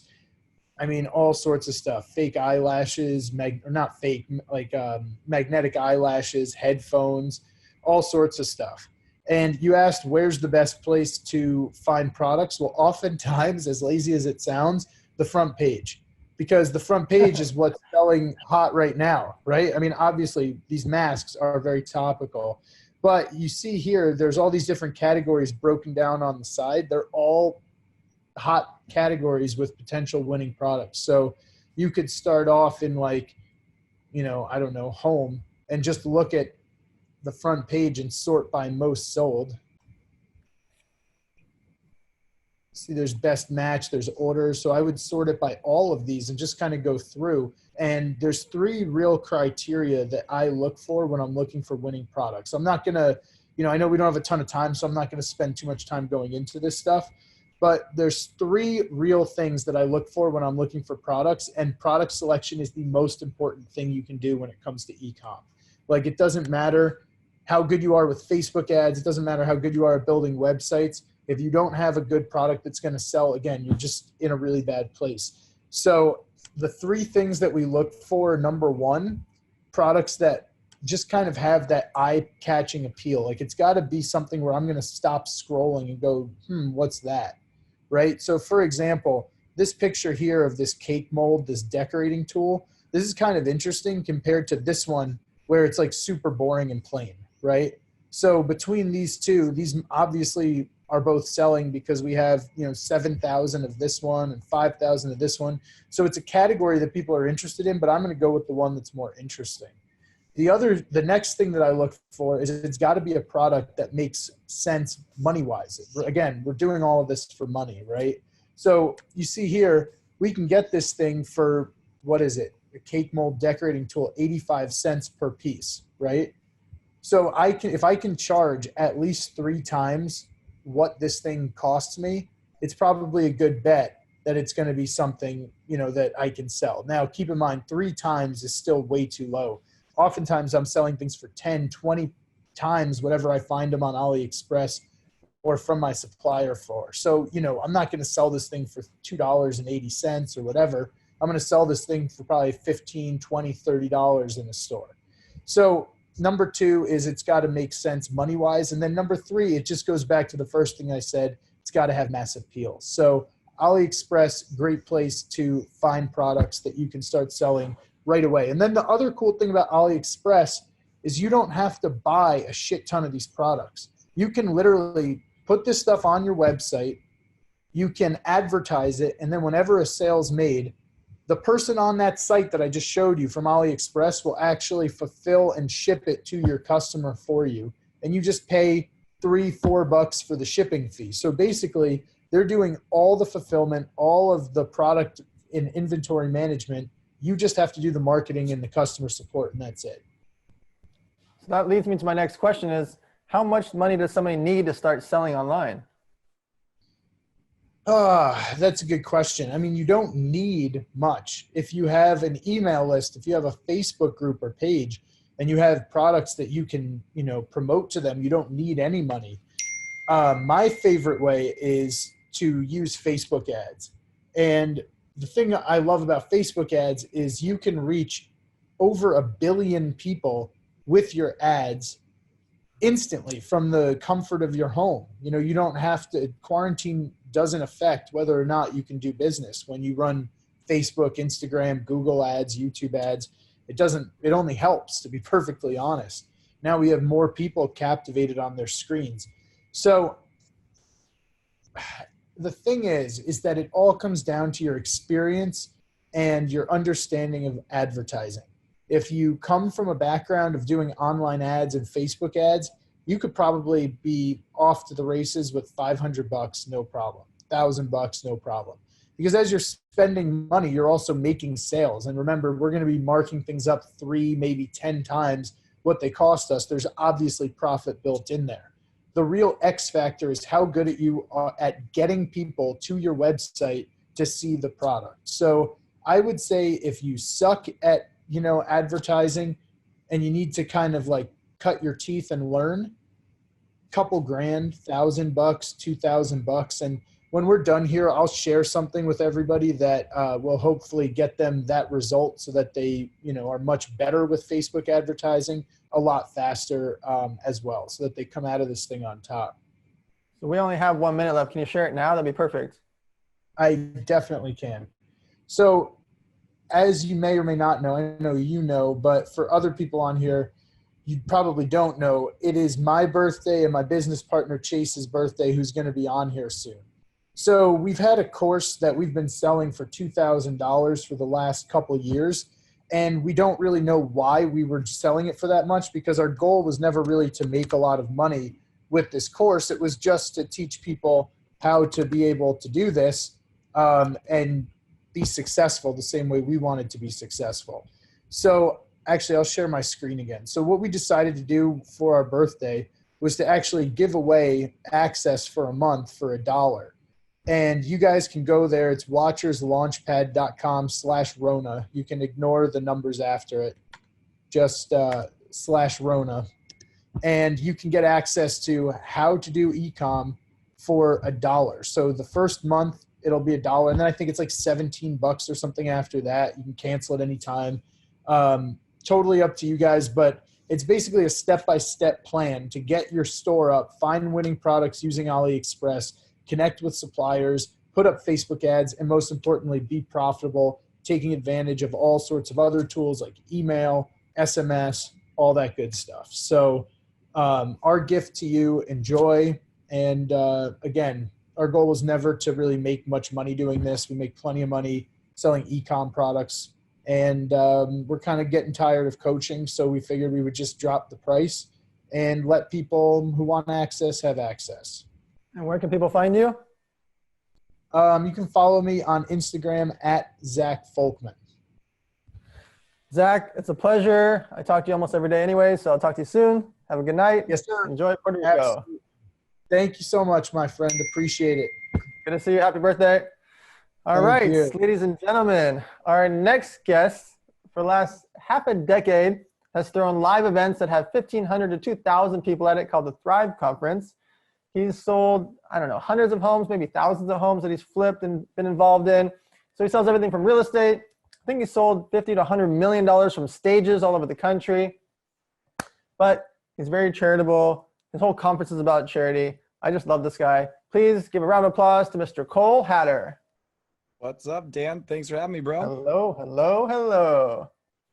What are you in the fancy movie theater you got there? I like it. It's dude, my kids are in quarantine. This is the only quiet spot in my house right now. All right. If you could give the 1 or 2 minute bio and let's dive right into questions. Yeah, so Dan kind of nailed it. Most people here know me from Thrive, our conference. Last year we were able to raise $250,000 for Dan, so that was awesome. Or not for Dan, but for Model Citizen Fund, Dan's nonprofit.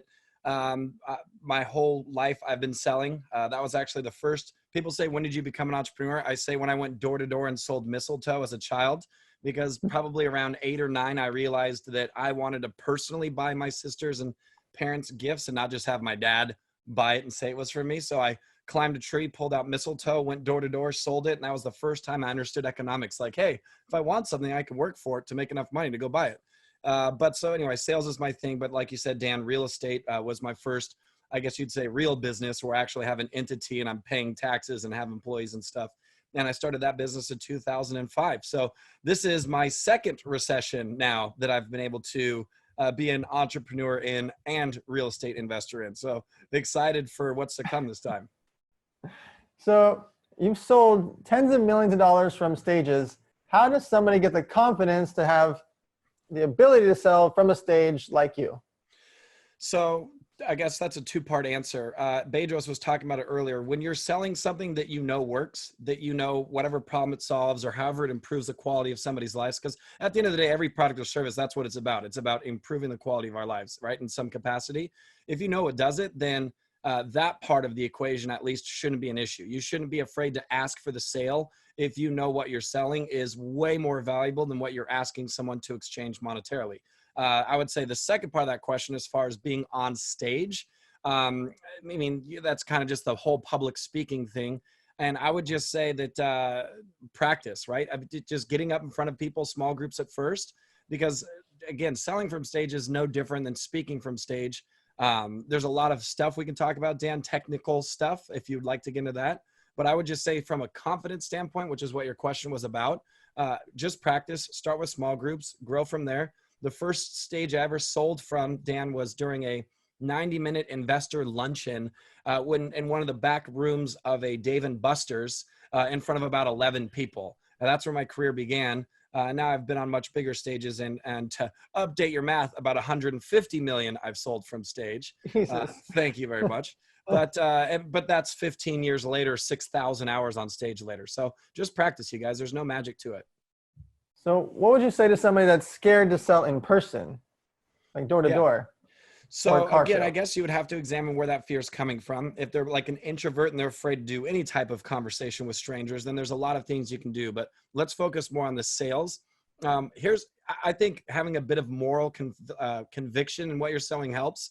Here's one thing I've told people. I'll give you the Cliff Note version, and this has helped.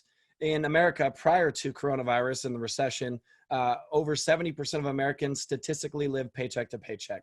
However, less than 20% of Americans are in quote unquote poverty. So when I do the math, that means that over 50% of Americans live paycheck to paycheck, but not because they don't have enough money, because they're spending it all. Even if they have plenty, they're going to blow it all that month. And so for me personally, I look at the things that the average person is spending their money on every single month, rims on their car or stereos or whatever it is, that's a bunch of crap. And I know that my products and services will actually improve their life. And so the way that I started thinking about it maybe a decade ago was the person that's sitting across from me is going to spend this money. Statistically, the money that I'm about to ask for, if it doesn't come to me, it's going to go to something else. But I know what I'm selling will actually make their life better. I don't know where they're going to go blow it. But if it's with me, I can guarantee that they're going to get more than their money's worth. So I felt like morally incumbent upon me to get as much of that money as I could each month, because again, statistically, they're going to spend it anyway, because I know every dollar spent with me, they will get an ROI, depending on the product or service that I sell. And when I really understood that, again, it's a very non-emotional, just economic approach. It's like, dude, the people that you're selling, whatever it is that you're selling to, they're going to spend that money that month. It is going to go somewhere. Maybe they'll skip happy hour and do business with you. Way better use of their money, in my opinion. And so maybe that helps you guys, but that helped me a lot. So pick a number between 5 and 20. 7. Okay, so the first 7 people that answer the next question are going to get tickets to the Future Thrive Conference. Okay, those tickets range from $500 to $1,000, and you have some other fancy tickets you might get also. But 7 people are going to win. What was the name of the restaurant that Cole did his first stage sales from? What was the name of the restaurant he was in the back of where he did his first stage sales? The first 7 people are going to win. Okay. So my next question is, so you have Thrive conferences that are that $500, $1,000 with VIP type level tickets, but you also have $25,000 masterminds in the real estate space and business space. Talk about how do you determine pricing and what you do in your life? Yeah, so shout out to Gary Vee. He kind of coined the 51-49 principle, where you want to leave in every relationship giving more than you've taken. And so being a real estate background, we do what's called comps. If I want to sell the house I'm living in, based on price per square foot, the neighborhood, the area, you know, the upgrades, et cetera, I can find a comparable property. And based on what it has sold for recently, it tells me what the value of my house is. I did the exact same thing in education. I started looking at what the other groups out there were offering. I was a paying member and still am a paying member and a proud member of your mastermind, by the way. So still a paying member as well. And by the way, as just pressing pause for anything you guys are selling, I would recommend also being a customer of it. Don't just hawk stuff that you don't personally consume from an integrity standpoint. So that being said, I know what I get for the money I spend in the masterminds that I'm a paying member of and the previous ones that I've been a part of. And I've done my research. And so I underprice mine. And I love when people, after our first weekend of maybe 3, right? Most of my masterminds have 3 weekend meetups, just like yours, Dan. And I like that at the end of the first one, people come up to me and say, if that was it, I got my money's worth. I cannot believe there's still 9 months of information left, plus 2 more meetups. And so again, it's just a matter of seeing what's in the marketplace, bringing in my unique spin that only I can do, and then pricing it what I believe is below market value for comparable experiences. And then that way I create loyalty, and then I over deliver. You know, that's try to find something online that says I sold someone something they weren't happy with. All right. So switching gears, how do you determine when you're investing in real estate? So let's say a house you're going to flip, and you find a house, it's in Orange County, it's $700,000. How much do you want to buy it for? How much do you want to invest into it? And then how much do you want to sell it for? Just like a ballpark range. What gets you excited to get into a deal? Yeah, so I live in Orange County, California, so we don't have quite the margins that maybe some other parts of the country have. And like, for instance, exactly where I live, $1 million is like a starter home. That's like a 2,200 square foot tract home on a 6,000 square foot lot. And so bigger numbers, thinner margins, but those margins are still usually 6 or multiple 6-figure net profits. And so the way that I do my math here is I don't, whatever I'm buying it for, renovating it for, it doesn't matter. We're multi-million-dollar deals where 700,000 is probably the lowest I'll go. But I want to net personally 10% of my total budget. So to make the math very simple, Dan, let's just pretend I bought a house for 900,000 and I put 100 grand into the renovation. So I'm into it for an even $1 million. I'm going to need to sell it for 1.22 to 1.25 so that I can pay my realtor fees, closing costs, all of the associated costs, and personally end up with a minimum of 100 grand myself. Because if I'm into it for $1 million, then I have to pay everybody who's owed anything out of the deal, and keep 100 grand for myself. And so I run my deals on that minimum 10% net margin at every scale, if you know, even in higher deals. And so again, there are other deals I've done. I've flipped hundreds of homes in Columbus, Ohio. I flipped almost 100 homes in Phoenix, Arizona. I'm doing 30, 40, 50% margins in those markets back in the day, not recently. But that 10% net margin is kind of the minimum threshold. So this summer, the world will be different. Oh, And yeah. that's an understatement. So how do you see sales in the new summer? So you know, it's funny. Our mutual friend, Mark Lack, I spoke at his event and apparently someone interviewed me. I just got tagged on Instagram today. And I was saying 2 years ago, if there's ever a recession, we ever lose anything. And it's like, oh, thanks for tagging me in this. But the point I was making is if the question I get asked a lot, Dan, is if you lost everything today, what would you do tomorrow? And the answer is I would go to you, Brad Lee, I know is speaking next, Zach, who just went. I would go to my friends. And if I literally asked out, like I lost it all, I would have no ego. And I would go ask if I could sell your products or services. I would say, Dan, can I help enroll more members into $100 million Mastermind and get a commission for that? And I was saying that having sales is, I believe, over leadership, over everything. I think sales is the most important skill set you can have in business. There's the saying, sales cures all. And that's not to take away from leadership and vision, all the other things, but legitimately, sales is the most important because it will keep your business alive. And heaven forbid, all of a sudden we get coronavirus and a government shutdown like Thrive. And basically half my businesses went from kicking ass to just on pause. Luckily, real estate was deemed an essential, so that one's still moving. But regardless, by having sales as a fundamental skill set, I can take that with me anywhere into my next 10 businesses I start, or heaven forbid, I got to go work for someone else temporarily to get back on my feet. I would go sell for someone else.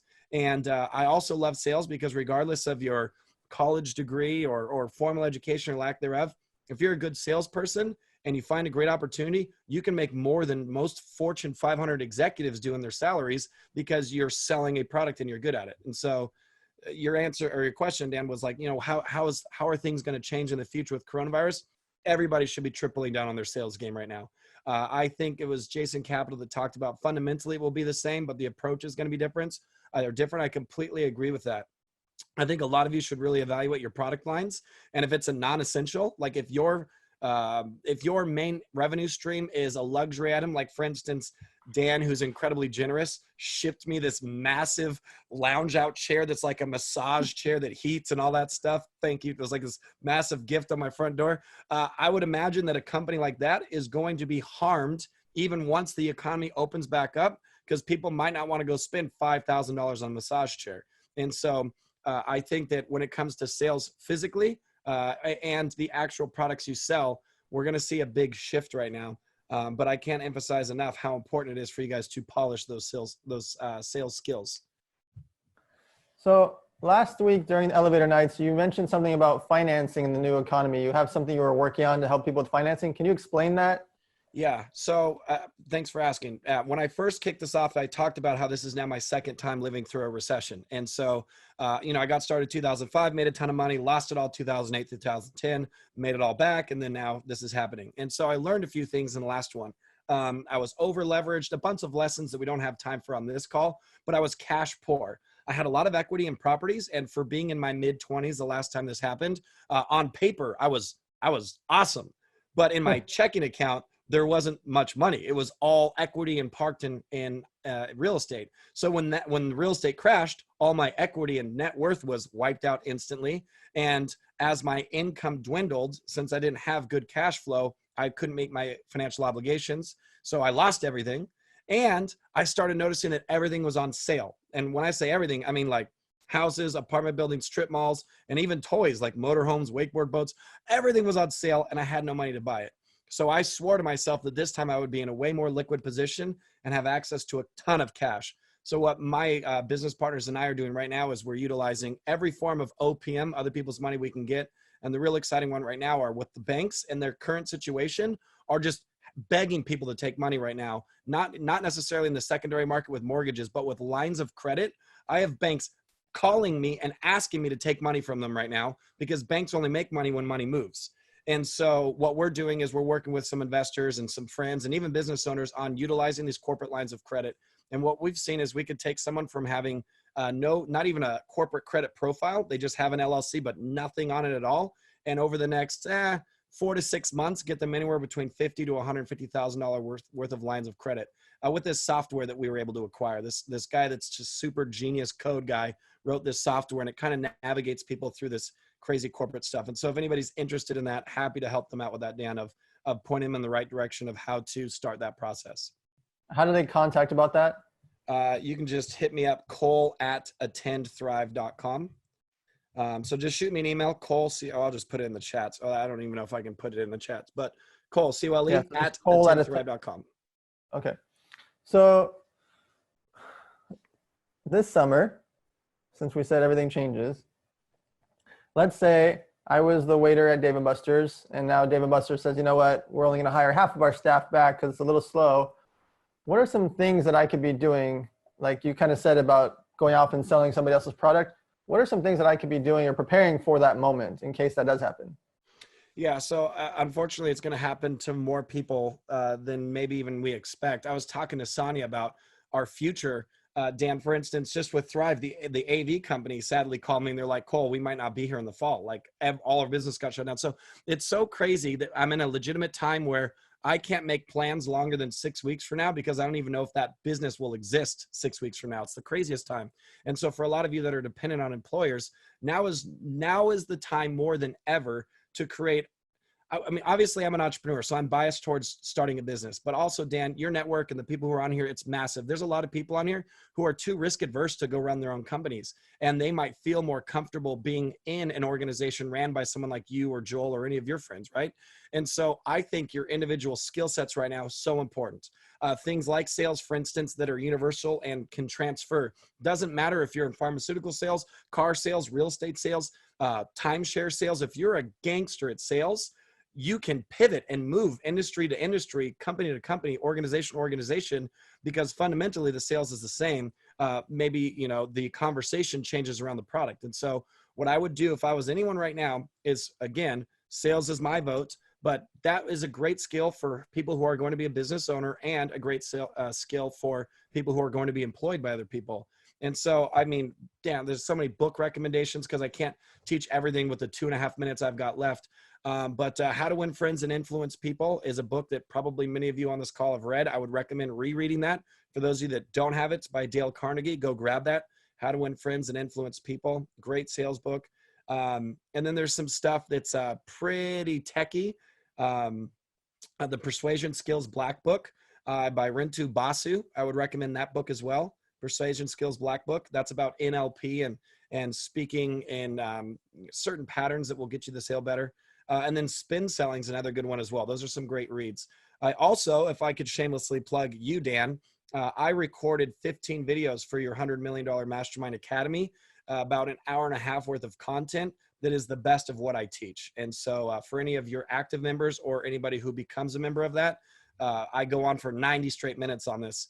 And also, Dan, we're also going to be doing a sales training as well. So for any of you who want to figure out that software for these corporate lines of credit or be a part of our 90-minute webinar we're going to be doing next week, just shoot me an email, cole@attendthrive.com, and we'll hook you guys up. Awesome. Tell everybody where they can find you on social media, find Sonia, find Thrive, just find your world. Yeah. Cool. So just my name, @ColeHatter on Instagram and all social media. So find me there. And since I still think I have a few seconds, let me just say this to everybody. We're in a crazy time right now, but besides tripling down on your sales skills, I said this on the last call, triple down on your relationships. Legitimately, a lot of the individuals, including the next guy who's coming on after me, even though I want to harass the crap out of Bradley, the relationships that I have in place is what is making me feel confident. Just so you guys know, I'm okay financially, but with how uncertain my future is and not knowing what the heck I'm going to do next, depending on what the world looks like, the fact that I have amazing guys like Dan, Brad, Zach, and all these guys that I can reach out to is why I sleep like a baby at night, because I know with this type of relationship capital, I'll be fine always. And so triple down on your sales skills and triple down on your relationships in times like this. Hit me up, Cole@attendthrive.com, if I can help you. I appreciate you as always. We'll talk to you soon. Everybody give it up for Mr. Cole Hatter. All right. Our next guest He's going to woo you with his smile. He's ridiculously good looking. He built up lightspeedvt.com. He's one of the funniest guys to follow on social media. He's very blunt. His podcast is called Dropping Bombs with Brad Lee. Please give it up for the real Brad Lee. What's up, Dan? Appreciate you, man. How's it going? Dude, I'm killing it. You might as well call me the COVID kid. All right, I'm going to call you that for the next 20 minutes. All right, give everybody some background on what you've been doing. The last 19 years, you've been focused on one business, which is I'm obsessed with that. Like, there's so few people that have just been all in on one thing so passionately, and I'd like for people to hear why you're so passionate about this training world. Well, I mean, for those of you that don't know me, my name is Bradley. I'm the founder of a company called Lightspeed VT, which is the company that pretty much started this whole online learning craze. If you've ever trained people online or have been trained online, then you've either used Lightspeed or you've used a cheap knockoff copycat version of it. My mission in life is basically to get the knowledge from the people who have it to the people who need it, because I believe that the reason most people fail is simply because they didn't have the right information. I mean, they don't have the right knowledge. Companies go out of business left and right, especially now, because they don't know how to close deals. They don't know how to generate leads. They don't know how to make a Facebook ad. Relationships are ending because they don't know how to communicate. It's just ultimately people don't have the right information. And basically, I've made it my mission, since I have kind of the world's best learning system, to get the knowledge from the people who have it to the people who need it. And, ultimately, although Lightspeed would be considered my most successful company, if you want to call it that, it was my ability to sell, close, and persuade people that allowed me to build it into an 8-figure company, and hopefully soon to be 9 figures. So trust me when I tell you, having the ability to sell, close, and persuade people is absolutely one of the most valuable tools we can acquire, regardless of the industry we're in and the environment we find ourselves in. So pick a number between 5 and 25. 17. Okay. So every course that I've ever done, companies I've invested in with Jake Paul, the 100millionacademy.com, learnpersonalbranding.com, I forcefully make sure it's like literally my deal, my contract. We got to be on Lightspeed VT as our back-end support. Not just because I love Brad Lee. It's so gorgeous and it's got so many functions to it. So I'm going to give away 17. I'm going to do 10 people that get a free year of 100millionacademy.com, which is $1,200 normally. So 10 people are going to win a free year, and 7 people win a free access to learnpersonalbranding.com, which is the $500 course about personal branding. Okay, so 10 people at $1,200, 7 people at $500. The first question is, from the personal branding course, what age did I take my company public? Okay, 7 winners. What age did I take my company public? And then 10 winners for 100millionacademy.com. The question is, this is good. How many years has Brad Lee been focused on Lightspeed VT? I just said it a few minutes ago. How many years has Brad Lee been focused on building Lightspeed VT, the business? Okay, 10 winners of that, 7 winners over here. Put in the comments. All right, first question for Brad. Why are you so good at sales? Man, I'll tell you, I believe it's because I've spent about 40 years learning and mastering the steps, techniques, and principles of doing it. And it's a skill, and anyone can learn it. And I've just spent, thousands and thousands of hours mastering it. I like it. Most people don't realize that it's actually a skill. It's just like a dance or even MMA. I mean, you see the guys on the side announcing the fights, and they're saying, look, he's in a triple arm pose or a double crab bar or whatever that is. He better, raise up his hip to get out of it, only because they know the moves as well. They see exactly what's happening. Just like if you go to a dance competition, you can see if you understand dance, hey, there's the waltz, or, there's the cha-cha, or there's hip hop or whatever, because you understand that there are certain moves that everyone applies. And the better and more often you practice these moves, the better you get at them. And so I started when I was 6 years old. I was selling candy bars door to door, developed a pitch, the whole 9 yards. And ultimately, over a lot of trial and error, a lot of practice, a lot of learning the hard way, you know, I picked up a few things and just basically mastered it. How important is training for company sales? Well, that depends. If you plan on being successful and staying in business, it's vital. I mean, the problem is most companies, they never really actually train their people, and most people don't actually train. See, they think they're training, but in reality, they're not. In order to actually train and effectively train yourself or your team, you have to make sure that there's 4 key ingredients that are involved, and most companies and individuals, unfortunately, don't. So the 4 ingredients, number 1, good content. Okay. If you train someone effectively to do it wrong, they'll do it wrong. So you have to have the good content to begin with.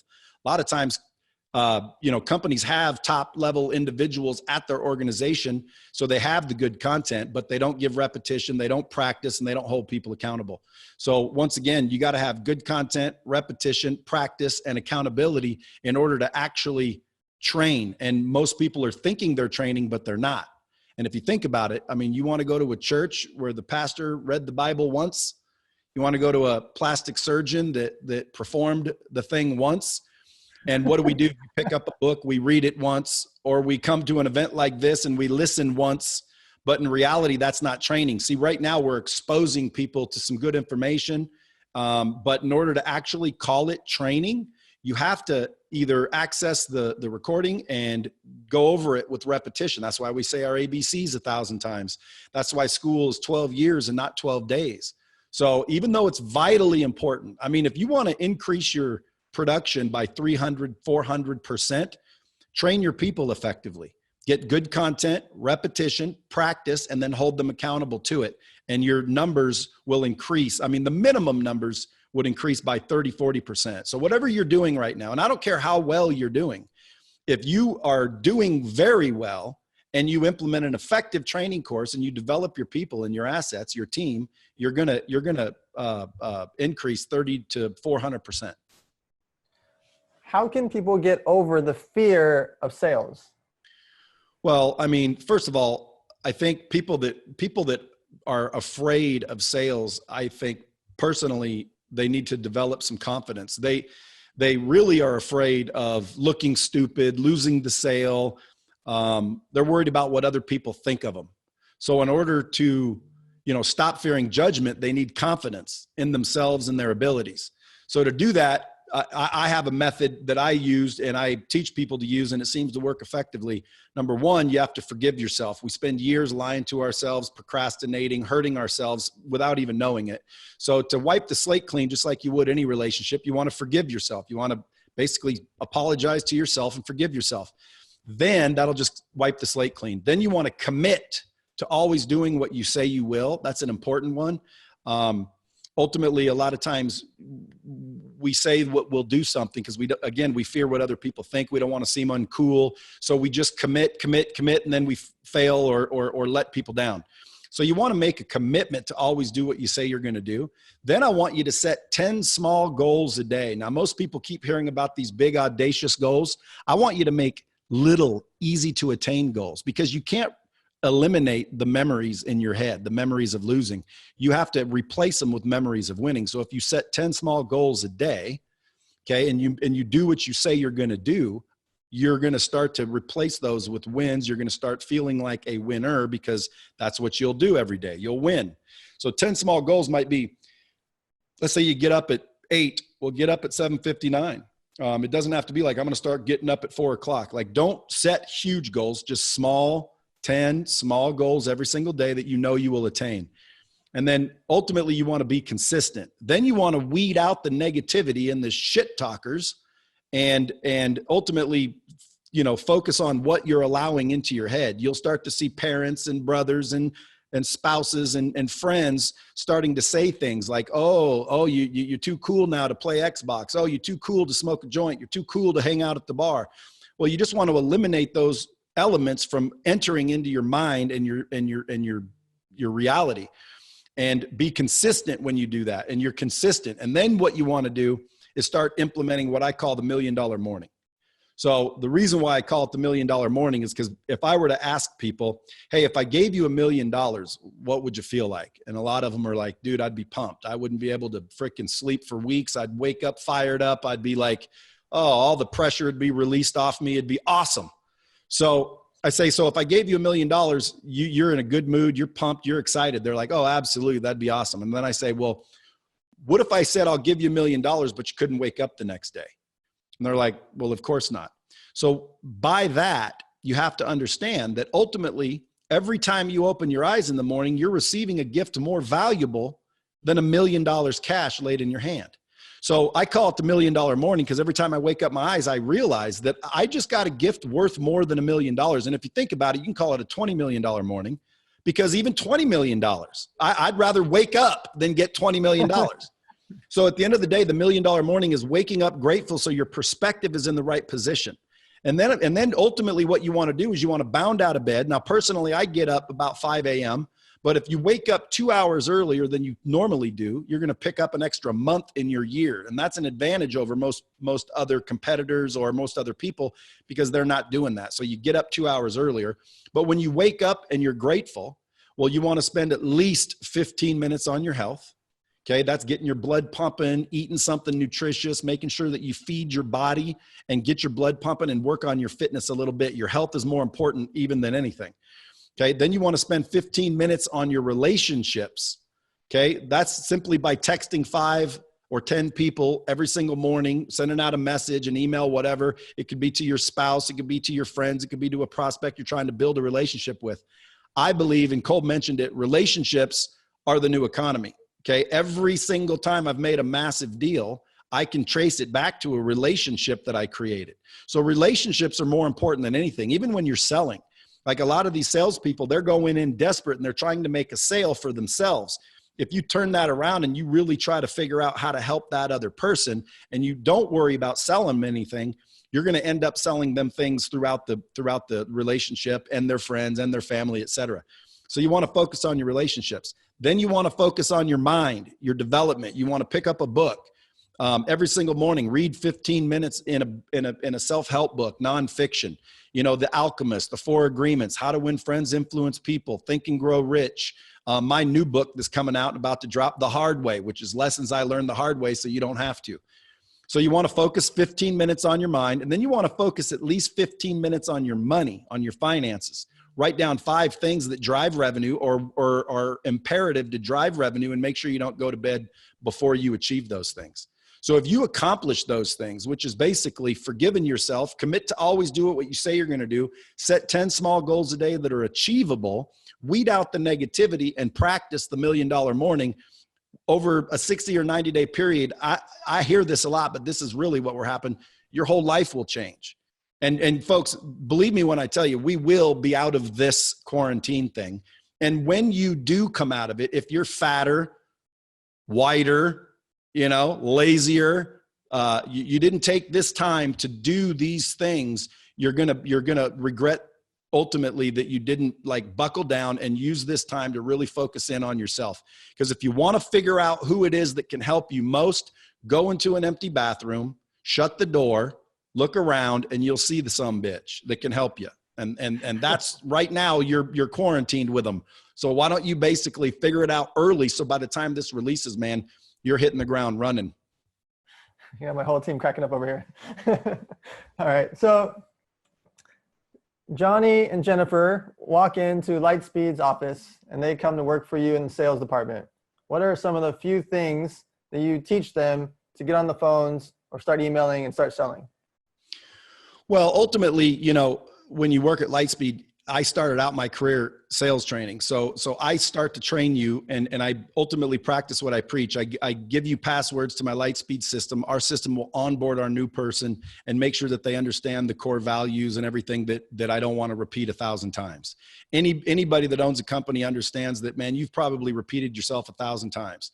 So if you value your time like everyone claims they do, why keep repeating yourself? So ultimately, I give them a password to our Lightspeed system, and then I will pop up virtually and go over all of the basic basics and the fundamentals and the core values and make sure that they're prepared that way. Then I begin to actually teach them how to sell, close, and persuade. There's certain techniques that I teach.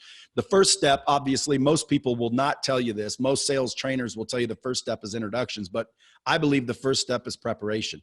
You have to get your mind right. You have to get everything right. I said it on a stage one time. I told everyone to brush their teeth and they started laughing like that was kind of silly. But in reality, I mean, I've had 1 million people approach me and I can't even talk to them because their breath's so bad. Now, because of COVID, we don't have to deal with that. You can throw that one out the water till we're back in the deal. But the training is repetition, practice. I make them practice every morning and then I hold them accountable to it. Now, product knowledge they have to know, but the traits that I'm looking for is really that confidence that I'm talking about, that true self-confidence. Because I realize that if you're afraid to ask for the money or you think that the money we're asking for is a lot, you tend to worry about people saying no, and you tend to worry about what people might think of you. And it's like, oh my God. So I look for confidence. I look for people that are empathetic, right? I want people that realize what it feels like to not have my product or it would feel like to have my product. So empathy is big. And then I also am looking for people that truly want to help people. I mean, they're genuinely looking to help other people. They're not necessarily about themselves because I can train them how to make a ton of money, which will reward them. But I'm looking for people that really want to help other people. I learned it at a young age. Well, not a young age, actually 30, but to me, that's young. I learned it on accident. I took somebody out of the back of the detail bay, moved them up front. They were broke, made minimum wage. And I showed them how to close deals, made 15 grand, 20 grand. And I watched their whole life transform. And that's when I really decided, man, I gotta quit this and go train people how to make money, which led me to find Lightspeed, which led me to the 8 and 9 figure business that I have now. So it's really when I started to look to help other people is when I started to help myself. Before that, I was a little bit selfish. So I'm looking for that. I'm looking for people that really want to help other people. And then I'm looking for people that ask good questions. They're genuinely curious because coincidentally, a customer will tell you exactly how to sell them your product or service, but you have to ask good questions, which means that you need to be genuinely interested. And then you obviously need to be a good listener. Most salespeople think it's about talking when in reality it's about listening. And then the last one I would say is enthusiasm, right? Enthusiasm is contagious. Enthusiasm sells. And to be a really good salesperson, dude, you have to believe in yourself, believe in your product, and more importantly, be enthusiastic. So this summer, how do you think sales changes? Should people be more aggressive, less aggressive? What should be people thinking about if they're in the sales world? Well, listen, I mean, I've got a way anyone can double their business. It's a 3-step process. Number 1 is called do more, get better, and then scale. And I'll explain that in a second. But I believe in the summer, things are going to open back up. There's going to be opportunity everywhere. There's going to be jobs everywhere. There's going to be opportunity. Everyone says, oh, everyone's going to be broke. We're all going to be broke. No, we're not. Okay. Don't believe that crap. That's part of the problem, man. If you sit there and watch these headlines and allow that to get into your head, you'll never make the headlines. So you can either watch the headlines or you can become the headlines by not listening to it. Okay. I think in the summer, there's going to be massive amounts of opportunity. Now, I also believe that right now people are starting to realize they don't need these big offices. They don't need these big, face-to-face situations. Quite frankly, I didn't have to fly anywhere. I didn't have to rent a hotel room to do this. Like, this is unbelievable. So I think in the summer, people are going to realize that, hey, this quarantine crap isn't so bad, even though we're going to get up and leave our house and go out and do it. But more importantly, I think this summer, everyone is going to be really, really grateful and appreciative of being able to move, and we won't be taking things for granted, and the opportunities are going to be massive. And for those of you that are like taking this time seriously and working on yourself and working on your skill set are going to be in a better position than anybody else ever in the history of the world, only because a lot of people, believe it or not, they're on Xbox. I mean, do you know that game apps downloads have went up like 4,000%? Yep. Xbox accounts are going up, 1,000,000%. I always tell people, what are your employees doing at home? Because again, I haven't let anybody go only because, I think we can adapt. I think we can have them do other things. And I would be really afraid if someone let me go. So fortunately, we're in the position where we don't have to let people go yet. But at the end of the day, if you're playing games and you're really treating this like a summer vacation, you probably should be let go. So I'm keep telling people, you know, to get a Lightspeed system right now, any company, get a Lightspeed system right now. We've got over 30 hours of badass content that you can deploy and assign to your team and make them accountable. Because trust me, if they're not willing to log in and learn and develop themselves as an asset of yours, they're probably not doing anything else you say either. So personally, I would be spinning up a system and assigning training to make sure at least they come out better than they went in. Where can people find you? Oh man, you can find me all over, but just look for The Real Brad Lee, and that's spelled L-E-A. It's not Leah. Otherwise you'd be drinking Tia. Brad, always a pleasure, my friend. I'll see you on social media and in my text and in my DMs. I'll talk to you soon. Hey, thanks for having me, Dan. Talk soon. Talk to you soon. Bye-bye. All right, ladies and gentlemen, next up we have Mr. Ryan Stewman, nicknamed the Hardcore Closer. This gentleman has built up one of the largest Facebook groups for sales. He got over 80,000 people in there. He practices what he preaches all day long. He's putting out great content, great content, great content. I love reading his captions and seeing what he's thinking. Please give it up for Mr. Ryan Stewman. What's up, everybody? I'm just happy to be here, man. Hey, shout out to Jordan Belfort and Brad Lee for being my opening acts. I really appreciate those guys getting things warmed up for me. That's like a running joke me and Brad got. I love old Brad, man. He came on stage before me at the last event that we did together. So I got to keep that rolling for you, Brad. If you could give everybody a bit of background about yourself, what's going on in the business world for you, and let's dive right in. Well, so I've never had a salaried job in my entire life. All I've ever done is sales. I've sold it all, from virtual training like Brad's talking about, to being a mortgage officer, to doing real estate. Hell, I done sold crack, cocaine, marijuana, you name it. I done sold everything in between, network marketing. I have never had a job where I was paid a base or a salary or anything like that. And I've done over $200 million in personal sales. I've never had a team. I've never had like a branch or any of that stuff. So I've always been the solo guy, rely on my own self. I got no JVs or anything like that I do. I've always just relied on my sales skills, man. I'm fortunate enough to be a natural born salesperson, but I'm always educating myself, going to seminars, reading books, doing the things that it takes to further. As a matter of fact, I'm reading a book on sales right now just so that I continue getting better at it. But I live, eat, breathe shit sales, man. That's what I do. That's who I am. All right. So I have so many questions for you. Let me see here. How did you get the nickname, the Hardcore Closer? Well, you know, in 2010, so I've been to prison twice, you know, there's no secret. So I've been to prison twice. I got out of prison the second time in 2008, and I was a loan officer from 2008, 2010. And Obama passed something called the Dodd-Frank Act, which made it to where felons couldn't write loans anymore, even though I wasn't in trouble for any financial crimes. I like guns and drugs, like I said. So my wife, my ex-wife at the time, ex-wife now, got pregnant with my oldest son. And I had to go get like a job selling cars so I could get company insurance. And at the car dealership, there was a bunch of weak ass sales dudes. So I would go behind them and actually close. Like, so let's say that you were doing a deal with somebody and you couldn't get them to close. They would come pick me up and I would go sit down and I would negotiate the deal and close it for you. And all those guys around there started calling me the Hardcore Closer. And I worked there for only about 8 months, you know, long enough to have a baby. And then left back into the entrepreneurial world. And I started a website in 2012 called hardcorecloser.com in January 2012. And the name just kind of has stuck since then. So it wasn't like I gave myself the name. It was a name that I was given. Here's what I know about nicknames, ladies and gentlemen. This is a good sales tip for you. If someone gives you a kick-ass nickname, don't throw it away, because the next one might suck and stick. So keep the good one. You know what I'm saying? So you just actually put out a book. Do you have it near you anywhere? I do, but you know what? I didn't want to talk about the G code tonight. I got a sales book called Elevator to the Top that I wrote about 4 years ago. And it's how to sell. I'm always like a little bit ahead of the game. I was one of the first people to start managing social media back in 2011. And so I wrote this book, How to Sell in the Digital World, when people were still doing cold calls and face-to-face and door knocking, which I know they still do today, but there's a lot less of it.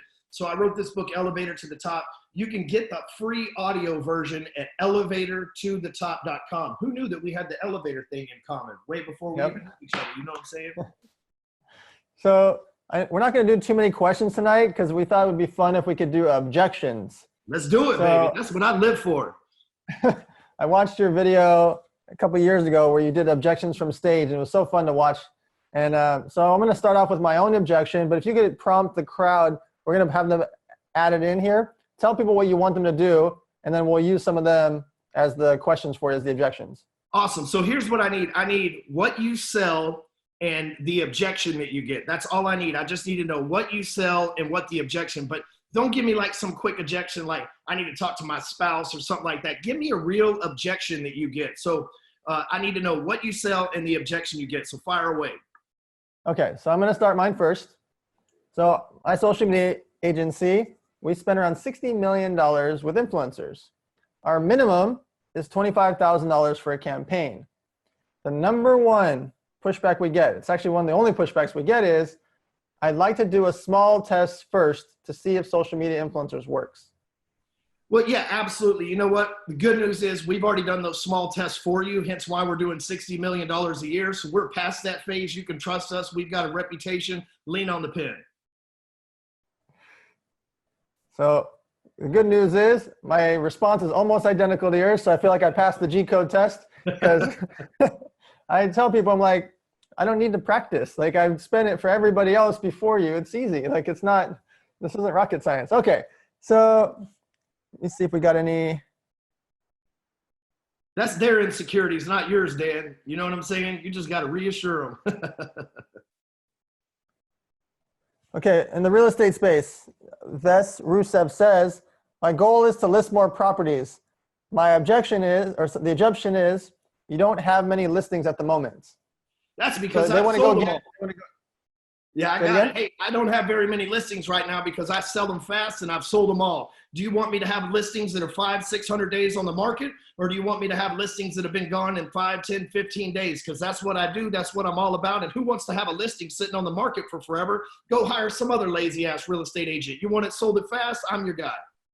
All right, Brad DeMint says, I sell title insurance, and the objection mortgage guys are saying is that they are not working on deals currently.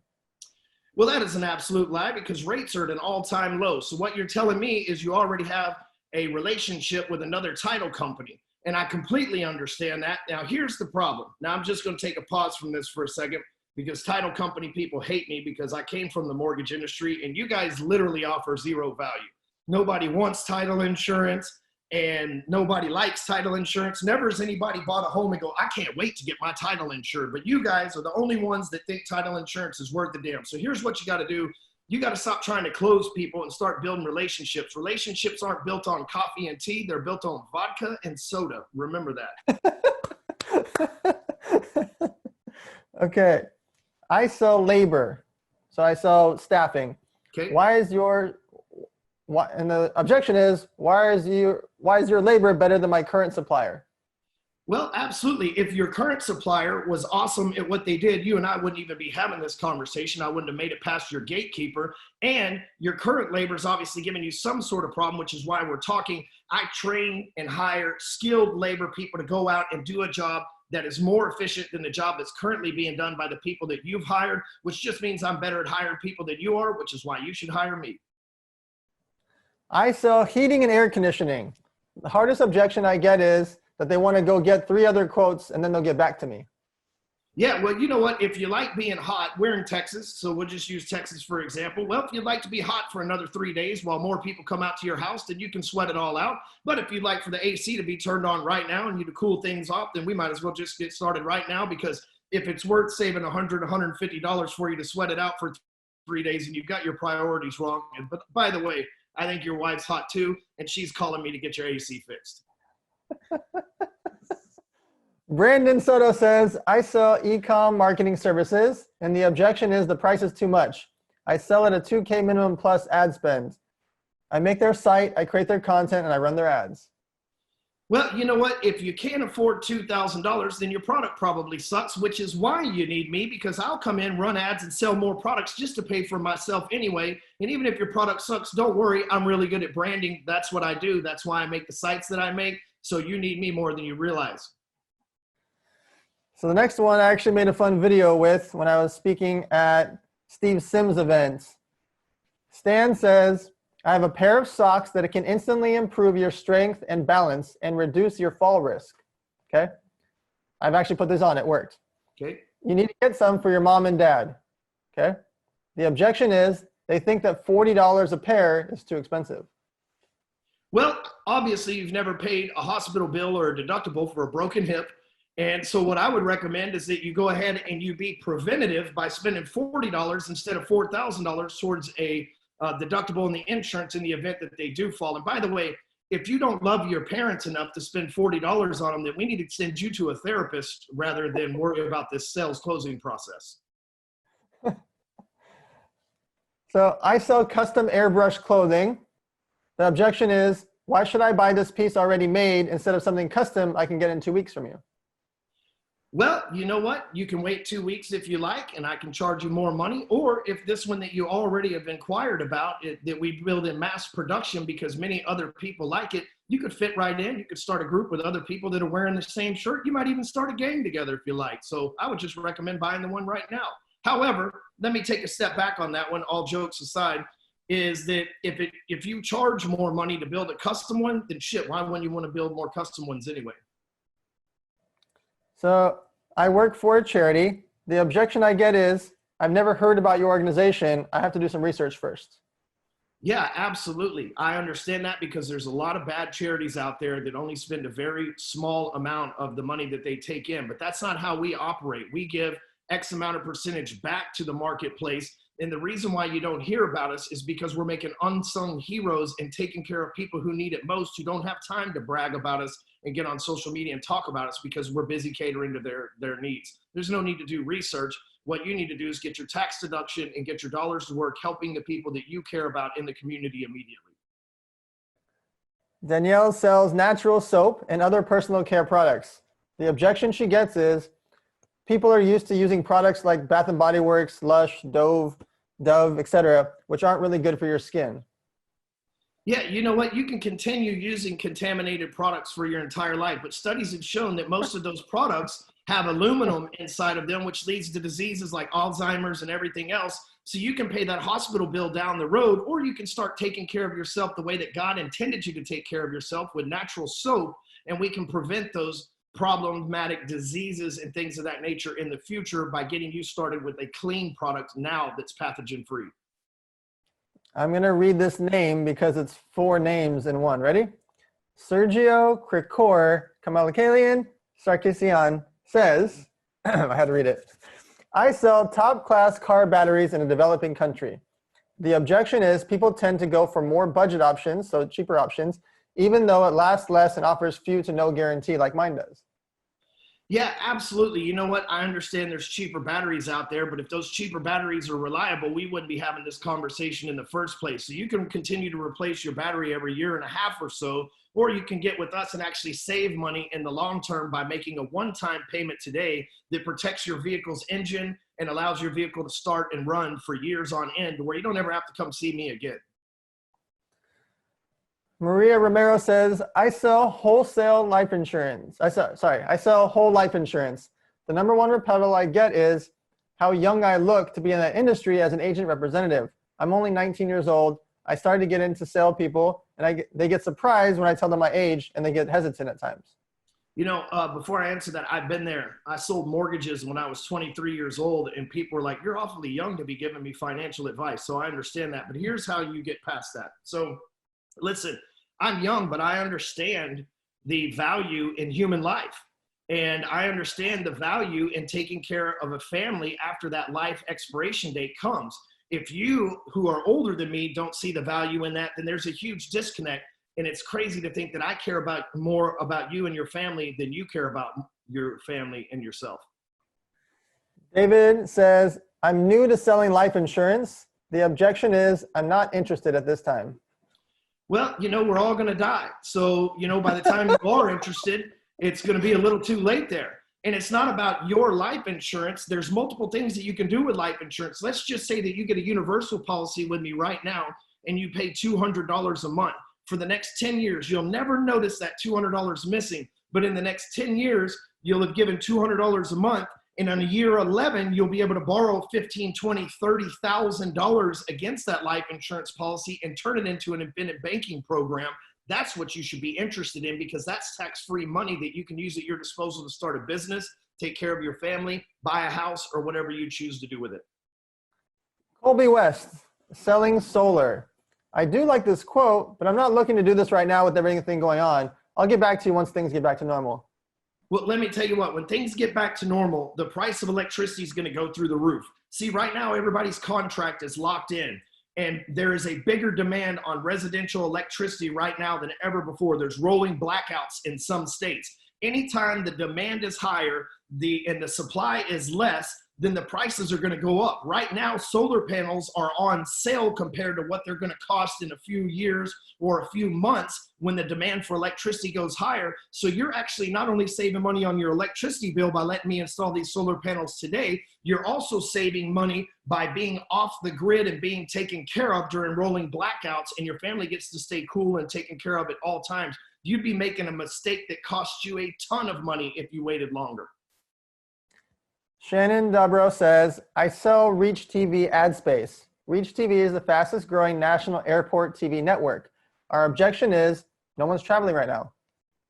Well, absolutely, which is why we're giving discounted programs, because you know as well as I do that as soon as this air ban is lifted, there are going to be more people in airports than ever before, and we're going to have a long waiting list of people trying to get in front of them. So the best thing that you can do right now is lock in a contract cheaper with us, because once again, when the demand for this stuff goes up and the supply is limited, you're not going to be able to afford it in the same fashion that you can now. And by the way, if you lock it in now, you're going to get more airtime because there's less competition versus waiting 6 months, and you're one of a million people that were showing ads in airports too. I got a unique one for you. Ready? Hit me. Debella says, I sell cybersecurity. The objection is the overhaul is too long and costly to make a switch. How can we trust your product if it's developed by a bunch of hackers?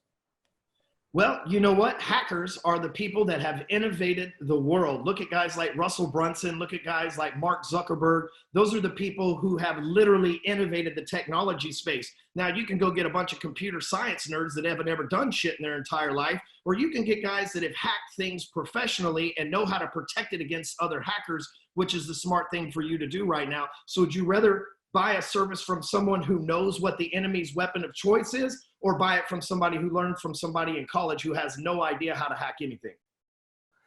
Last one is from Antonio. I work for an MLM. The objection is your company sounds like a pyramid scam.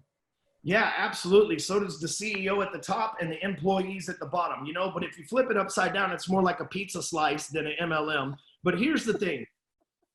With this multi-level marketing, everything is set up to look like a pyramid. That's how it works. But the thing is, a pyramid is illegal. And right now you have an opportunity to work from home. You have an opportunity to sell a product that you believe in that absolutely changes lives. And you know what? You can be picky and talk about pyramid schemes and everything else, or you can open your mind to an opportunity that can make you a few extra dollars a month, so that in the event we have another depression, pandemic, whatever the hell comes down in the future, you've got some residual income coming in case you get laid off of your job. So we got 2 minutes left. You have a fascinating company you were telling me about today that helps people with their putting all their social media all into one place. Could you explain that to everybody here? Yeah, so in 2015, I saw a big problem in the marketplace. That's what salespeople do. We see problems, we solve problems, right? And I noticed that there were more and more social media companies popping up. In the beginning, it was like MySpace and Facebook. Then it was MySpace and Facebook. Then MySpace went away. Then it was Facebook, Twitter, and then Instagram, then Snapchat, then LinkedIn. And they kept adding up and adding up and adding up. And people would get on entertaining, you know, podcasts or videos, and they'd say, follow me on Instagram, follow me on Facebook here, follow me on LinkedIn here, because not all of us get the same name for everybody. Like you and I, we're lucky we have the same name with a blue check across everything, just like Brad Lee said earlier, right? However, I saw that there was a problem in that because not everybody could have the same name. You might be Sandman55 on Instagram, and you might be Mark Sandman on Facebook. You might be Mr. Mark Sammons on LinkedIn, or whatever the case may be. So I created something called One Spot Social, which will allow you to put all your social media, including TikTok, all your social media on one website with one URL that you can still get a unique URL at. And you can go to onespotsocial.closer and look at mine, how it's all set up. You write a little blurb about yourself. You put your website, your contact information, and it's basically an online social media search engine. So when people go to Google and they look you up, if you don't have a ton of web presence, they can find all of your social media in one spot. And then even better, if you want to find someone else's social media, say you know somebody and you want to look them up and you're doing some research on a prospect or whatever the case, you can go to One Spot Social and type their name in, and their profile will pull up with all their social media there so that you can send them DMs, you can get their email, you can get their phone number, their website, and all that other stuff. So it's 100% free. There's no upsells. There's no gimmicks. We're not even going to email you. It's literally One Spot Social, O-N-E, onespotsocial.com. Sign up for free. You can use it in your LinkedIn bio, your Facebook bio, your Instagram bio. Super easy to use. Takes you about 5 minutes to set up, and it's a set it and forget it type of thing. Awesome. So everybody can follow you at Hardcore Closer. Yeah, or you can go to onespotsocial.com/closer, and all my social media is right there. Awesome. Ryan, it was a pleasure to have you. I'll talk to you soon. I'll send you some memes. Yeah, I love it. I hope you guys had some fun with that. I enjoyed it. Thank you, Dan. Oh, so good. Thank you. All right. Our next guest, I've known this man for, I don't even know how many years now. He's Zak's partner, sells hundreds of millions of dollars of products online. But recently, the last 6 to 12 months, he's been obsessed with the subscription model. So I'm going to have Chase Hero, family man, has 3 kids with a 4th one on the way. Boy, he's got a full house over there. He's going to talk to us about how he sells so much online, why he's focused on the subscription space, what he thinks about the world. Please welcome Mr. Chase Hero. Thank you. That was an awesome introduction. I truly appreciate that. If my kids go shaved.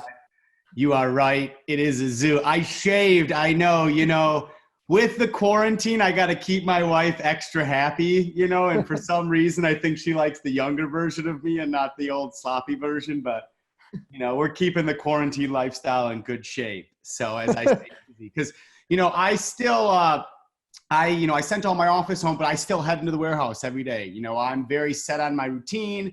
We have been hiring through this. I wanted to let none of my staff go during this.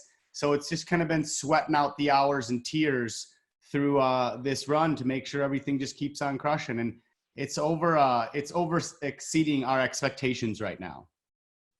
So can you give everybody a bit of a bio about yourself? Yeah.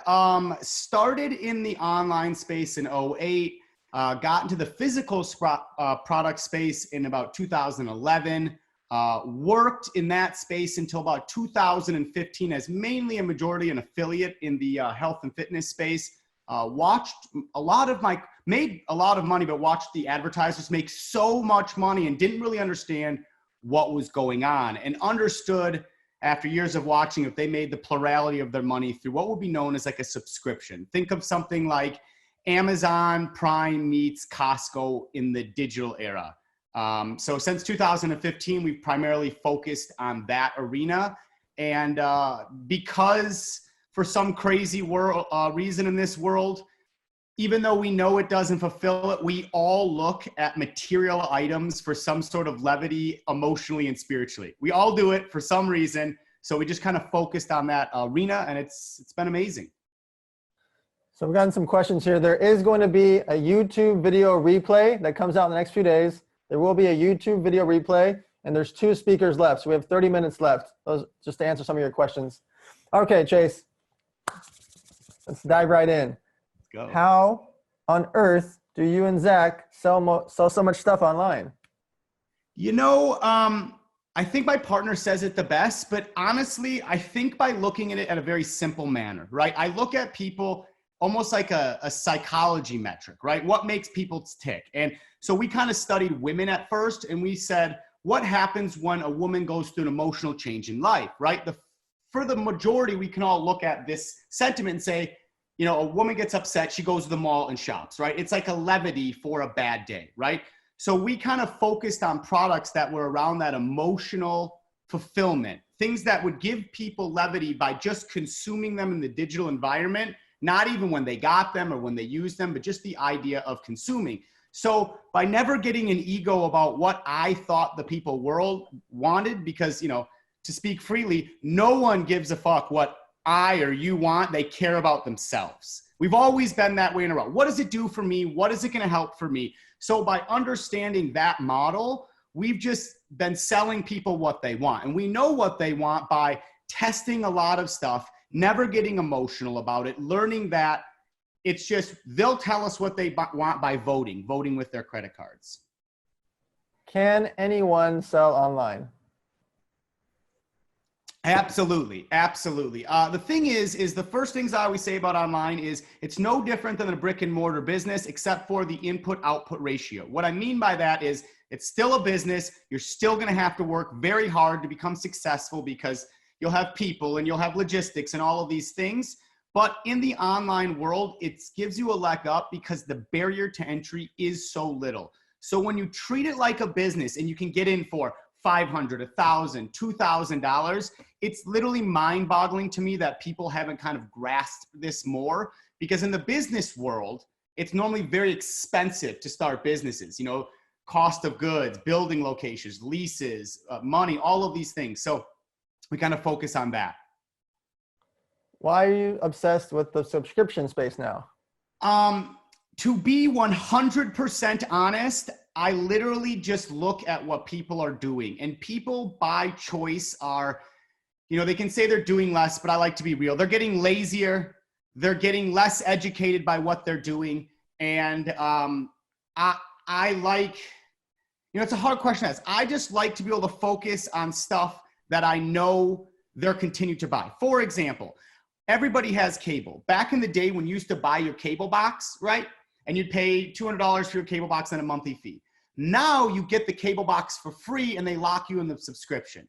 As long as you give the end user far more value than you take in a price, they'll stay with you longer, because it takes much more effort after they've decided cognitively if they want to leave or not to actually physically go and leave. I personally think every business leaves money on the table because we're being trained in every single thing around us to live in a subscription world. I mean, everything, especially now, right now, as the buyer sentiment and trust is at an all-time high. People are consuming online that never even used computers in that fashion before. So I believe it's the core function of a successful online company, especially in the times where traffic is astronomically expensive and continues to rise at all-time high. You need a leg up when you play against the big dogs. That's plain and simple. Like, the reason our company can sell so much is because we have so much capital coming in because of subscriptions. So just to not drone off on that, but in this time, why my partner and I are so successful, because even if we sold no products right now, from January until whenever this ends, we still have over 1 million people every single month that are coming into our members areas and consuming what we've already have in there. So I'm not paying for media. I don't have to find the consumer. They're already inside there, and all they have to do is consume, and we're paid. Can you explain a bit what's the difference between e-commerce and drop shipping? Yes. So, you know, there's a lot of words that are thrown around, but for drop shipping, kind of what I do in my arena, we call it on demand. But for drop shipping, the reason I wanted to stay in the drop shipping arena is I realized that there would be companies that would be robust enough to deal with all the products and all the fulfillment. I didn't want to run the logistics side of a company because I knew it was a new business inside of a business that I would never be able to succeed with, if that makes sense. So we made sure that we kind of stayed out of that to kind of navigate those waters. Okay, my next question is, what makes a good salesperson online? Someone with a lot of grit. You got to be really hungry. You know, the best thing I've ever seen in my life is the people that are underestimated in the online world. It's an arena. I'm so sorry, my messages are off, but they're still going. Yeah, right. It's just someone who has grit. You have to be able to sit inside your house every day, right? You've got to be at your computer every single day. My business partner and I, this is what we do. You know, like, this is my fashionable. You don't even know if I have pants on below this thing, and it's very unlikely that I do, right? And the idea is that you just have to be so dedicated in what you're there for. Just like you said, I have a big family. I have an even bigger family outside of my just wife and kids. And for me, my goal was to be able to have a future life with them that we could do anything and go anywhere and be that way. So I just kept my life focused right inside of here. So if you can sit at a computer, if you can drop your ego about like, I know how to sprinkle my little dust on this, or I can add this to it, and you can just follow directions and not get frustrated about learning really fast, you will have a phenomenal time in this world. Because the best part of e-com is you don't have to deal with people in the 3D world. And believe it or not, in business, it's one of the hardest parts about it, because we all have lives. They're all convoluted and complicated. And you could be flying perfectly and someone could be off this tangent and just bring your whole thing down. So I really, tell people to get in this space solely because your future is endless, because you can be anyone and you can go anywhere in this digital world. How can people get over their fear of starting to sell via e-commerce or dropshipping? By doing it. The idea of being fearful is one of the greatest things. It's the unknown, right? It's actually, not to get religious, but I'm a God-fearing man. It's the magic powder that God put in your body. It's like, get off your ass and do something. Imagine if we had nothing that drove us to be better. But the fear of being less or not equivalent or not being fulfilled or not being able to live up your purpose or your path, those are the things that are supposed to drive you. When you feel uncomfortable, when you feel that like, oh, that's the feeling of something that's inside of you ready to be ignited, to be pushed off. Most people are scared because it's new and they don't know how to control it, but that's the beautiful part about it. It's uncontrollable. And when you realize that happiness isn't in the future self of you, right? Because you never catch your future. It's like always in the distance. It's by finding it right now. And I personally love living in that fear, that uncomfortability, because when you can vibrate there, you're vibrating with, I truly think the magic power, the man upstairs put in all of us, just waiting for us to flip the switch on. And it's the real way for that to flip the switch. Put it this way. I could be sitting right here, right now, and nothing gets me to move, right? If a freaking lion comes running through this thing, right, I am off this chair no matter what, right? I am terrified. It doesn't matter if I'm lazy or tired or I don't want to move or my legs are fucked up. I'm gone, right? It just doesn't matter. If someone knocks on my window and like, hey, it's my buddy Joe, right? Or whatever, I'm probably not going to get up because I'm doing something. Fear is a driving factor that stops everything inside of you and allows you to function with clarity. It's almost like fight or flight. It's when you survive or you run from life. So how would somebody first dip their toe in the water in the e-commerce space? Absolutely. So first thing is sell stuff that people want. Online is really easy to do so because it's the world's biggest snitch, right? Every big product's all over the internet. And if you want to know how they run, all you got to do is buy it, right? Be a consumer of the other products out there, right? That's the number one thing. And then the number two thing is find a big channel with which you can sell it. I love Facebook and Instagram, right? Because I got very good at it. Once you understand that, just understand the need of metrics of math, right? Take a product that you know you can sell. Like my business partner said before, don't try to sell $2 products on Facebook. It's just really not going to work. You want to sell something that's going to sell and understand how to buy on Facebook. With inside of that world, really anything is possible. Is there like a sweet spot for you? Do you like the low ticket, the medium ticket, the high ticket? What should people be looking at? For my company, myself personally, I like $50 and above cost to the consumer. I like to get those products for sub $10 shipped and landed at someone's home, right? So maybe about $10 or less and sell it for 50 or more. And why I like that is because if you have $30 in media for Facebook, almost any good product you're going to be able to sell at break even or profit. And then understanding and here's a big one. I very, very seldom met single products that make a lot of profit. It's normally always understanding how to optimize your email, how to optimize the SMS or your abandoned cart, how to optimize order bumps or your checkout page. Wait, there's more. Don't go back. We've all seen those pages, right? Or here's something that like that. Treating it like a real business. One of the best things I could give people is every time when you're small, when you have someone who abandons your cart, pick up a phone and call them. hey, Philip Landing, we saw you abandoning your cart. We'd really like to see what we have done to give you a better sale. We saw that you liked it. What do we do? What do we do wrong, right? You see things like that, and you start understanding not only the customer, but you understand your page and how it works. So people are wondering what's going to happen this summer and beyond. Do you believe that e-commerce will get better, worse, or stay the same? So it's a little unfair for me because I try not to smile every single day like a walking asshole, but I do, because the plurality of people consuming right now and being happy with the consumption, right? Because what happens? You're buying something to your door, right? And it comes and stops you from having to wear a mask to go out to the grocery store and be in fear, right? The fear driving factor. So I truly believe this is one of the greatest things in the world. And if you're a smart person and you really think of where this is going, you don't need to sell a mask or sanitizer. You can sell things that kind of go on. I'll actually give you guys all on this call a couple gold products that we're running right now, one at about 80K a day. And it's a weighted blanket. Well, why, right? Because most people are losing fucking sleep at night, right? They're stressed. They're losing their job. Someone lost their job. They don't know what's going on in the world.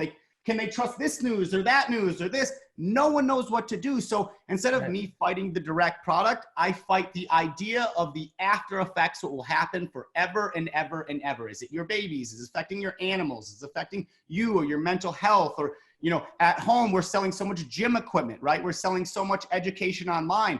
Here's something, people are buying new languages like I've never seen in my entire life. Everybody's taken this time to actually become better. It's the first time that I actually think people are taking this huge pause seriously to rebuild themselves to come out better on the other side. And they should be, because we're all paused together.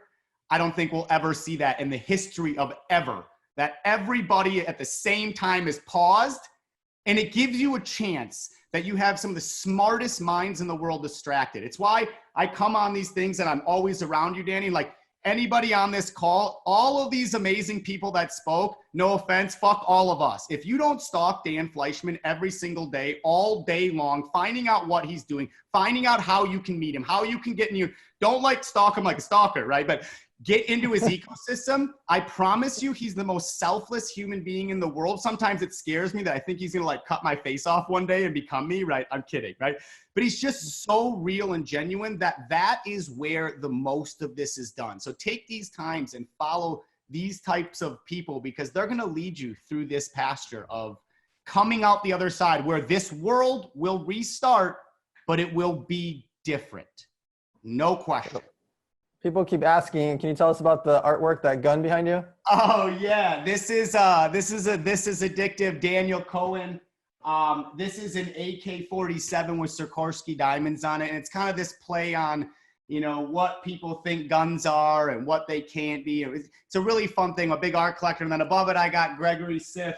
Here's your fucking Oscar, because I like to feel like a superstar every single day. Because if you don't feel yourself a little bit, right, what are you doing it for? Is there certain things that people can study to get better at sales online?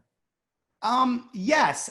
You heard my business partner say earlier, obviously we dropped a little something for $1, you know, but, and I can go on that, but really, to be honest with you, the smartest thing you could probably do, in all honesty, is pick up the 100 Million Academy. I mean, it's got all of us in there. Every one of us are talking about every one of the things that we are talking about here today. And they've made it so economical for everybody that it's like, there's no sense not to. What I would advise to anybody who wants to learn the game, and this is the #1 thing I do, whoever you learn from, fucking vibe with them. If you don't want to be that person or be like that person, and I mean literally emulate them, don't vibe, don't follow them, because no matter what, you'll make exceptions. You'll be like, well, I don't want to wear that suit. Well, I don't want to be religious. If any of those things come into line, then you'll fall off the trust and love and validity that that person is giving you, and it won't fulfill it. So if you're going to get a mentor in this game, which I think everybody should, be honest with yourself. If you're a misfit, find a misfit. If you're not a misfit, that's fine too. Go find that person and make sure that the synergy's there, because with the right connections, the right relationships, everyone grows. I don't think there's a person in this world, if they found the right person next to them, wouldn't grow with that person. So where can everybody find you and your world and the watchers and everything you're up to? Yeah, most of it happens right inside of my Instagram. It's at Chase Hero, just like my name, CHASEHERO.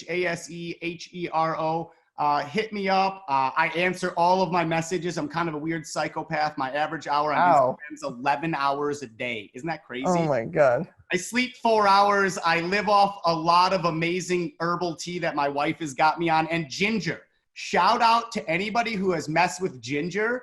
It is the best thing in the entire world. Like, it really is, and it keeps me going. But, you know, I know my time's coming up, and I appreciate all the time, but I cannot stress enough, you guys. The reason I come to these, and if you probably, a lot of you don't even know who I am, because I keep somewhat of a low profile these days, is I admire the guys that are behind this. Like, I look up to Dan, I look up to Cody, I look up to Joel. These people are people that I want to be like, that I want to emulate myself to be like. And when I was able to be a speaker at their $100,000 program, and they told me what they were building in the $100 million academy, I basically said, and I quote, "Go fuck yourself. I'm shutting all of my stuff down, because what you're doing here is going to be what the world needs, but none of us are going to be able to compete." And I think that not only it elevated the entire industry in one shot, everybody is kicking out to be better because you guys are pioneering a new front. I hear about it every single day.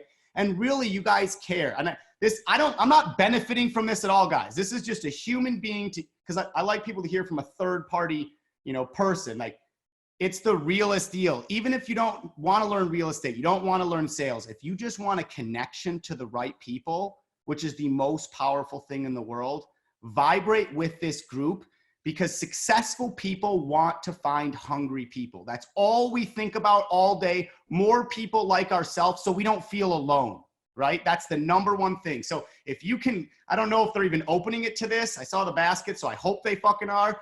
But if they give you a chance to get on board with them and you don't, please hit me up personally in a year when you regret it, so I can just say I told you so, because I like being right in life. And I promise you, they're going to revolutionize an industry that truly needs to be revolutionized, and they're the pioneers to do it. Thank you guys so much for listening to me yap my jaw and allowing me to be a part of your guys' amazing family, and just keep crushing. So make sure to go follow at Chase Hero. It's a pleasure to see you. I'll talk to you soon. Love you guys. Good night. Take care. All right. Our final speaker. He spends millions and millions and millions of dollars a year just to make sure that you see his face. I've seen his face thousands of times, not just because we're friends. He's so fantastic online. His name is Cody Sperber, nicknamed the Clever Investor. He has flipped and sold thousands of homes with his team. Please, ladies and gentlemen, give it up for Mr. Cody Sperber. Boom, baby. What's going on, everybody? Hello, hello, hello. Hello, hello. All right. If you could, give everybody a bit of background about how we got to this day and age with you. Yeah, so first off, great to meet you guys here in my one of my rental properties that I own that we moved into. My name is Cody Sperber. Like Dan said, people nickname me the Clever Investor. I've been a real estate investor and entrepreneur for the last 15 plus years. I've flipped thousands of houses, made tens of millions of dollars, and I'm very fortunate to have been able to scale my investing operations and do every type of investing strategy under the sun. Being in the real estate space, there was a period of time where I was a licensed agent. I was also unlicensed for many, many years. I'm currently unlicensed, but I have been practicing sales and influence and persuasion techniques the entire time. That's really the only way you're going to get really great at this business and be able to scale to that level.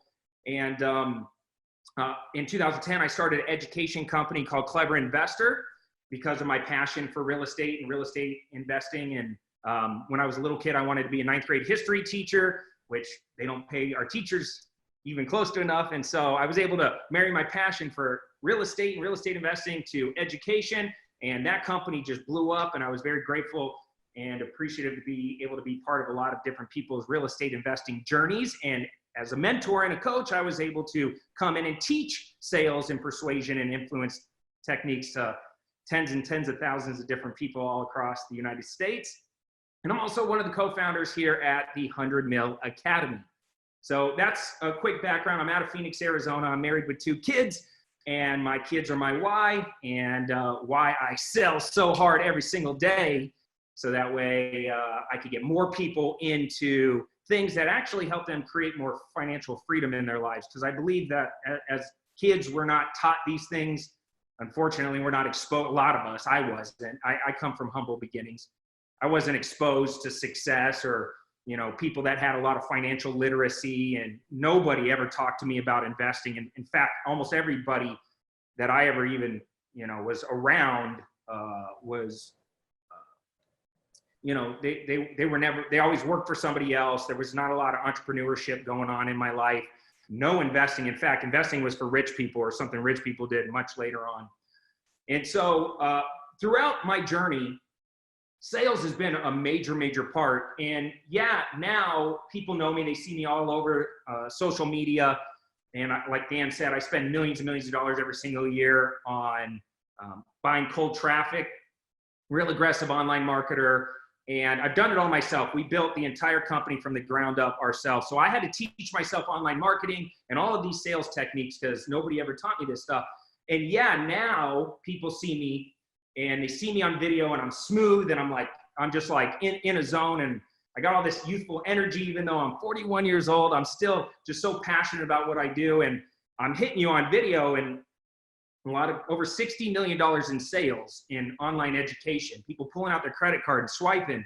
That's a lot of learning and creating video as a core competency and sales as a core competency. And now I know neurolinguistic programming and open loops and story times and motivational interviewing and what and how questions and strategic pauses and what else? Pace, tonality, all the stuff that some of these amazing sales trainers talked about today. I caught the very end of this. I'm going to go back and watch this once Dan posts it on YouTube.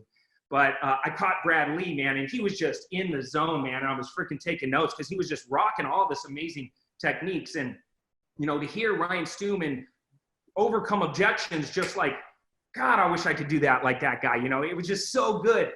And even Chase, you know, just to be able to create that much profit online, being able to do what he's done is just magical.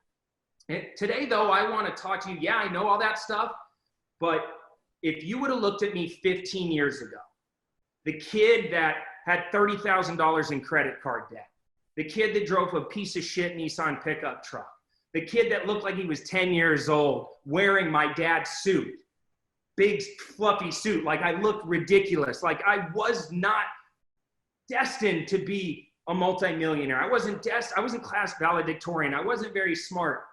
Nobody would have picked me out in a lineup and said, that's the guy that's going to go places. But I did have two things, and I want to share these two things with you guys because it was these two things that you have right now. I already know you have them or you wouldn't be here. And it's these two things that got me ahead.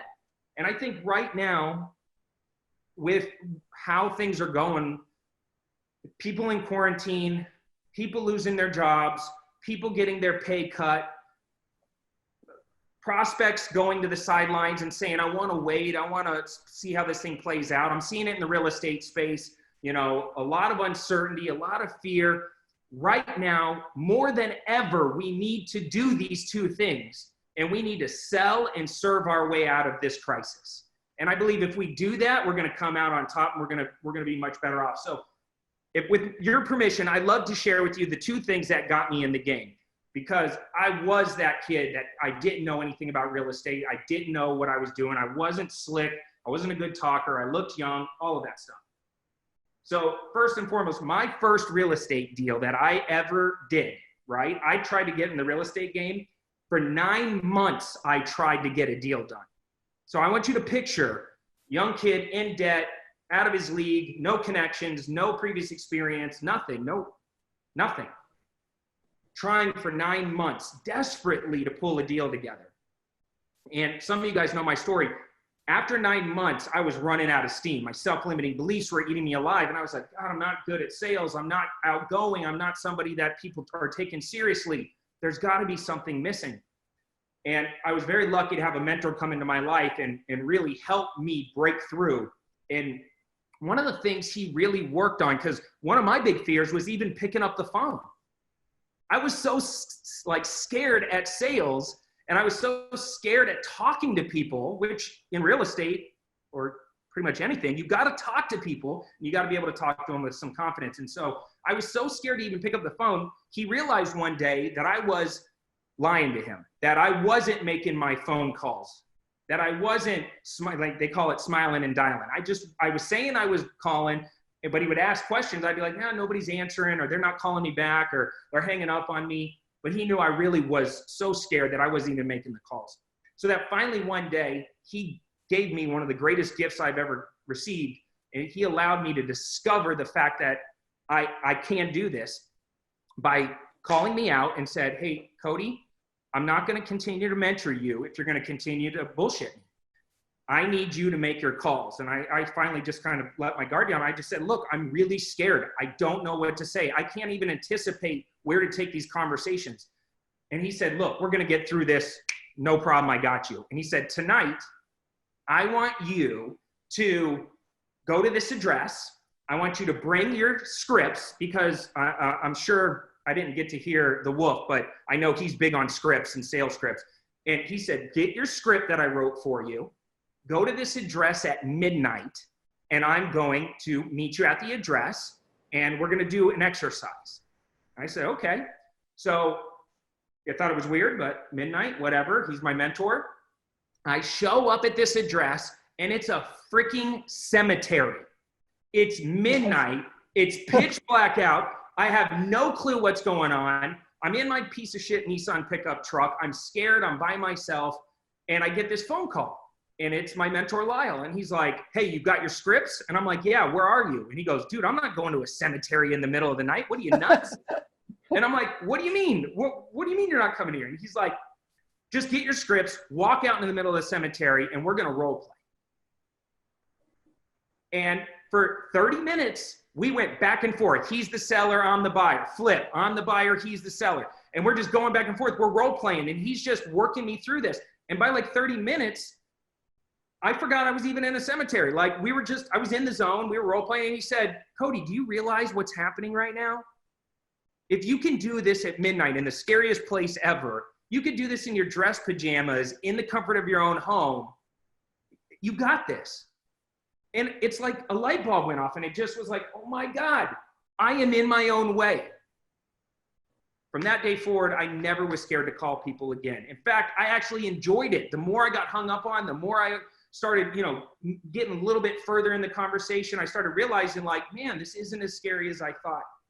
And so he allowed me to discover the truth. And what I came out of that, and I said, you know what? I think I'm going to be able to do this business. And within 30 days, I was able to land my first big deal. And I want to share that story with you real quick, because you guys are going to be able to resonate with this. Because I wasn't slick, I wasn't good, I didn't have sales skills yet, but I did have these two things, right? And these two things, that first deal paid me $40,000, and it changed my life, because at the time I was a bookkeeper making $34,000 a year. So I made more in my first deal than I did as an entire year as a bookkeeper. But I had these two things, and these two things, and I want you to write this down, and Brad Lee said one of them. One of them is authenticity. You have authenticity right now. And when I showed up at this first house, I went up and I knew the house because I was tracking the property. This particular homeowner was in foreclosure, was going through a divorce, and also going through a bankruptcy. So I want you to envision the mindset of this person. The husband still lived there. He was about to become the ex-husband. The wife and the husband hate each other, and he is a cranky old guy that hates everything. He hates everybody. He doesn't want to do a deal with anybody. He hates the fact that the wife is going to get money. I found out later on the wife hates the fact the husband's going to get money. The attorneys are fighting. Everybody's up in arms, and there's a foreclosure date within a few days. And I show up, and I had two things. One of them I said write down was authenticity. Brad Lee mentioned that. The second thing is I had enthusiasm. And so when I showed up, I went and talked to the guy for about 30 minutes, and he was super guarded. He was like, you know what? My wife's a jerk, and the attorneys suck, and, screw the foreclosure, and I'm filing this bankruptcy so I could stop the foreclosure and stay in my house. And he was just spinning. He's like, I'm not going to do a deal with you. I know you came over, and you're like the 500th person to come over. I'm not doing a deal with anybody right now. I'm gonna live in this house for as long as I can. And, sorry for wasting your time, basically. So I said, you know what? No problem. Let me go talk to some of the neighbors. I want to learn more about your neighborhood. And I went and talked to one of the neighbors. And while I was talking to the neighbor was like, oh, you're never going to do a deal with homeboy. He's angry. He's cranky. He's like, there's been like 400 people here. He's turned everybody away. But I went back to the house and I was just asking the guys questions. And Bradley mentioned it earlier that a good person in sales is not good at talking. They're not slick talkers. They're not slimy. They are great question askers. And all I did was ask questions. And I was coming from a very authentic place. I wanted to help. I wanted to serve. I wanted to learn about a situation. Why are you going through a divorce? How did it get to this place? You know, what do you do for a living? How long have you been doing that?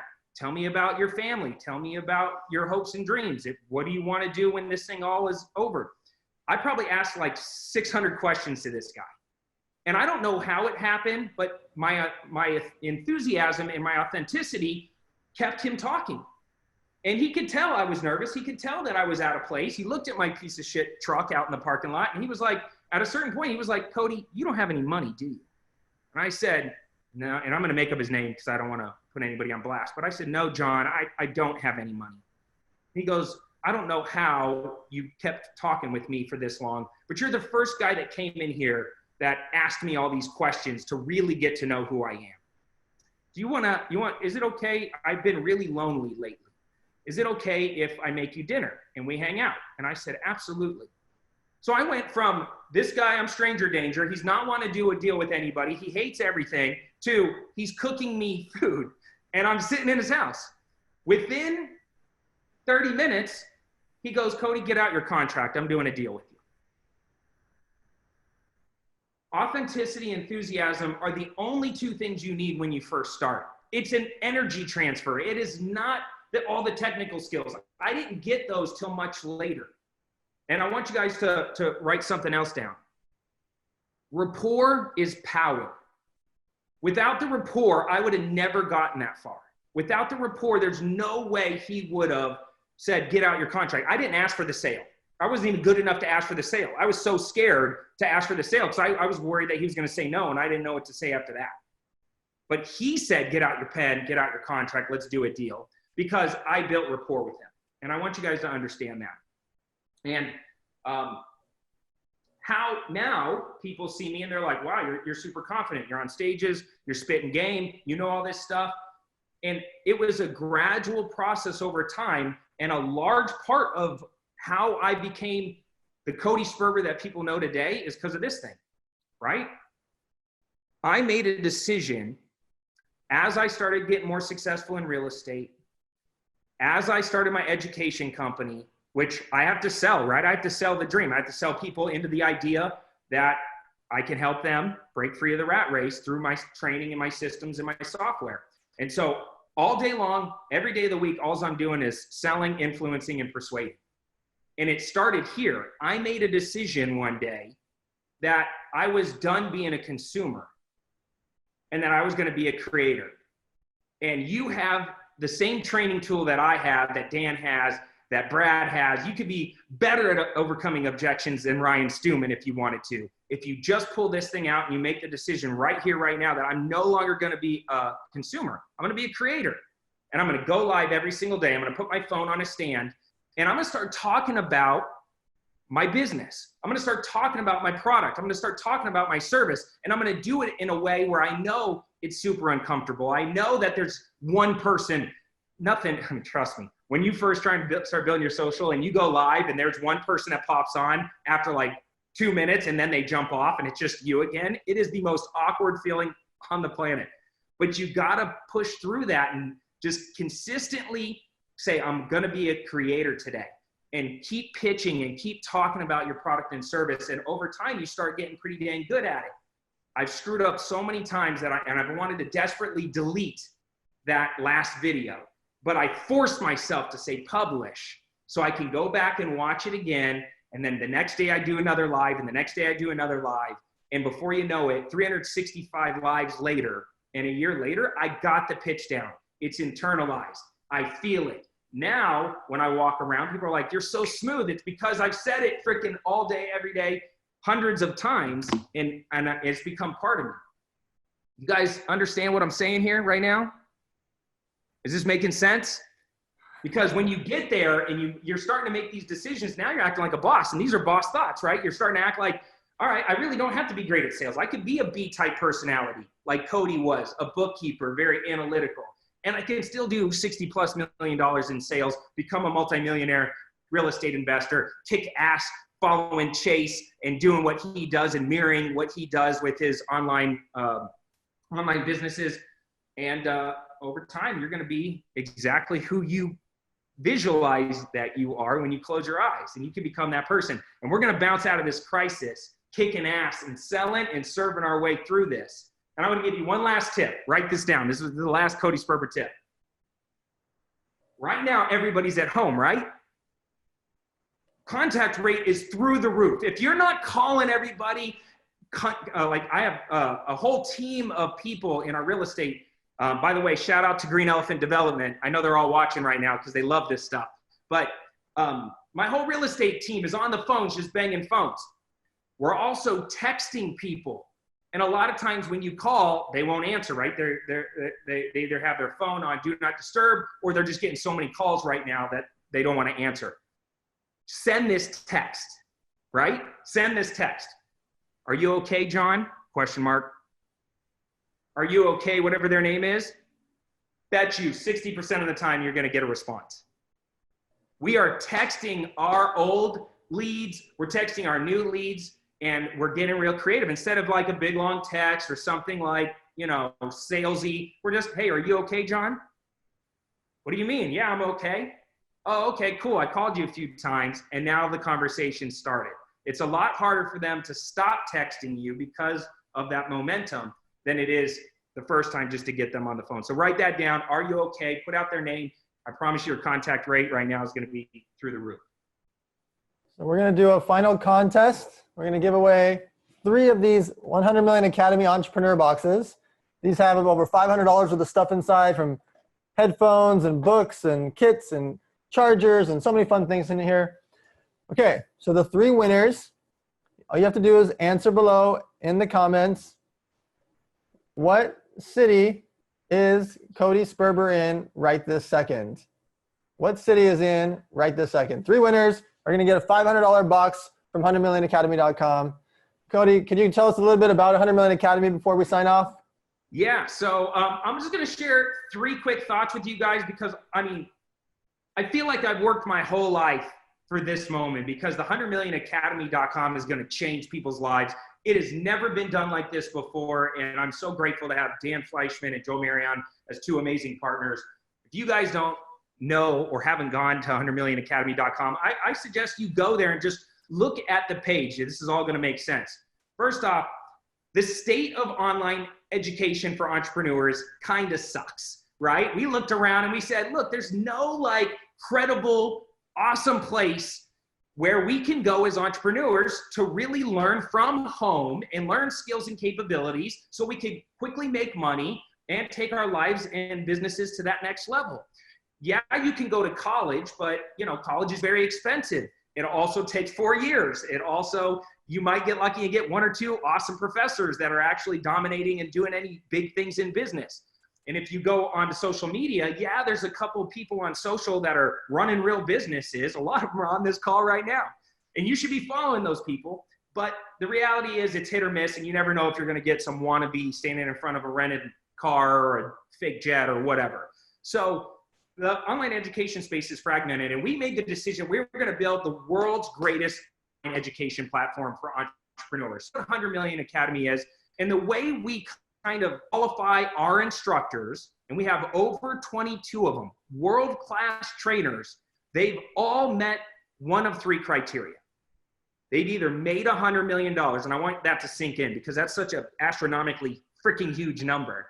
They've either made $100 million, they've spent $100 million on advertising, which I've spent tens of millions of dollars on advertising. Spending $100 million on advertising, you're playing the game at the highest level. Or they've received 100 million impressions. So you can't even be an instructor without this amazing qualification test. And we have over 22 world-class instructors that are in that 9-figure category, and they're teaching you in over 20 different verticals. So it doesn't, if you want to learn sales, you're going to learn from somebody like Jordan Belfort. If you want to learn email marketing, you're going to learn from Joel Marion, who has over 22 million people on his email database. And we're using Bradley's system, which is an amazing, badass online learning platform. We have the best online marketers in the world with Neil Patel. I'm telling you, go look at the website. You'll see our instructors. They're world-class. So first and foremost, world-class trainers. Secondly, people are calling us the Netflix for entrepreneurs because Dan is a freaking maniac, and he comes up with this crazy idea that we're going to go live Monday through Friday, every single day at 6 p.m. Pacific Standard Time with one of our 100 mil instructors or their guests, and we're going to do a live training call. On-demand mentoring, boom, every day at 6. And Dan's nuts. He's giving away cash and prizes and boxes, and like the guy's just a maniac when it comes to making it fun. And so every week, we hope you join us and get there at 6 because the training calls are off the charts. My notepad is like just blown up right now with ideas and concepts that I'm deploying. And also, you don't have to be alone right now. You're at home, we're in quarantine. You don't have to be in that position where you can feel alone. We're in this together. And when you're part of the 100 Mil Academy, we're a family, we're a community, and we're building this movement right now. We're just getting it started, and you could be part of this from day one. You're gonna get a metal membership card. Your name's gonna be on it. Once we can get out of quarantine, it's gonna give you VIP access to our live events. You guys know how Dan does it, throws the best events in the world. And we're going to be doing live events and pop-up events all around the country. And what else? Just lock arms with $100 million mentors. That's all I got to say about it. It's the bomb. Go to $100 Million Academy right now and just check it out. And if it makes sense, $100 a month.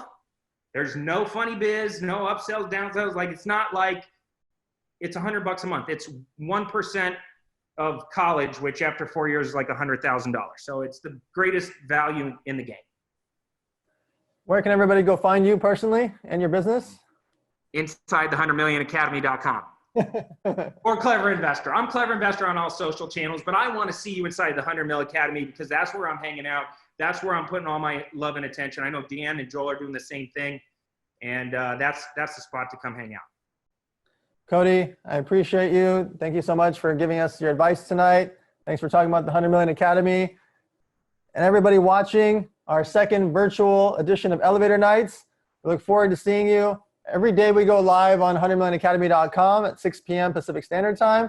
And we're going to try to go every Sunday, at least during the quarantine. We're going to try to go live every Sunday for Elevator Nights until we can get you guys back in person like we normally do. Thanks for watching. We're signing off.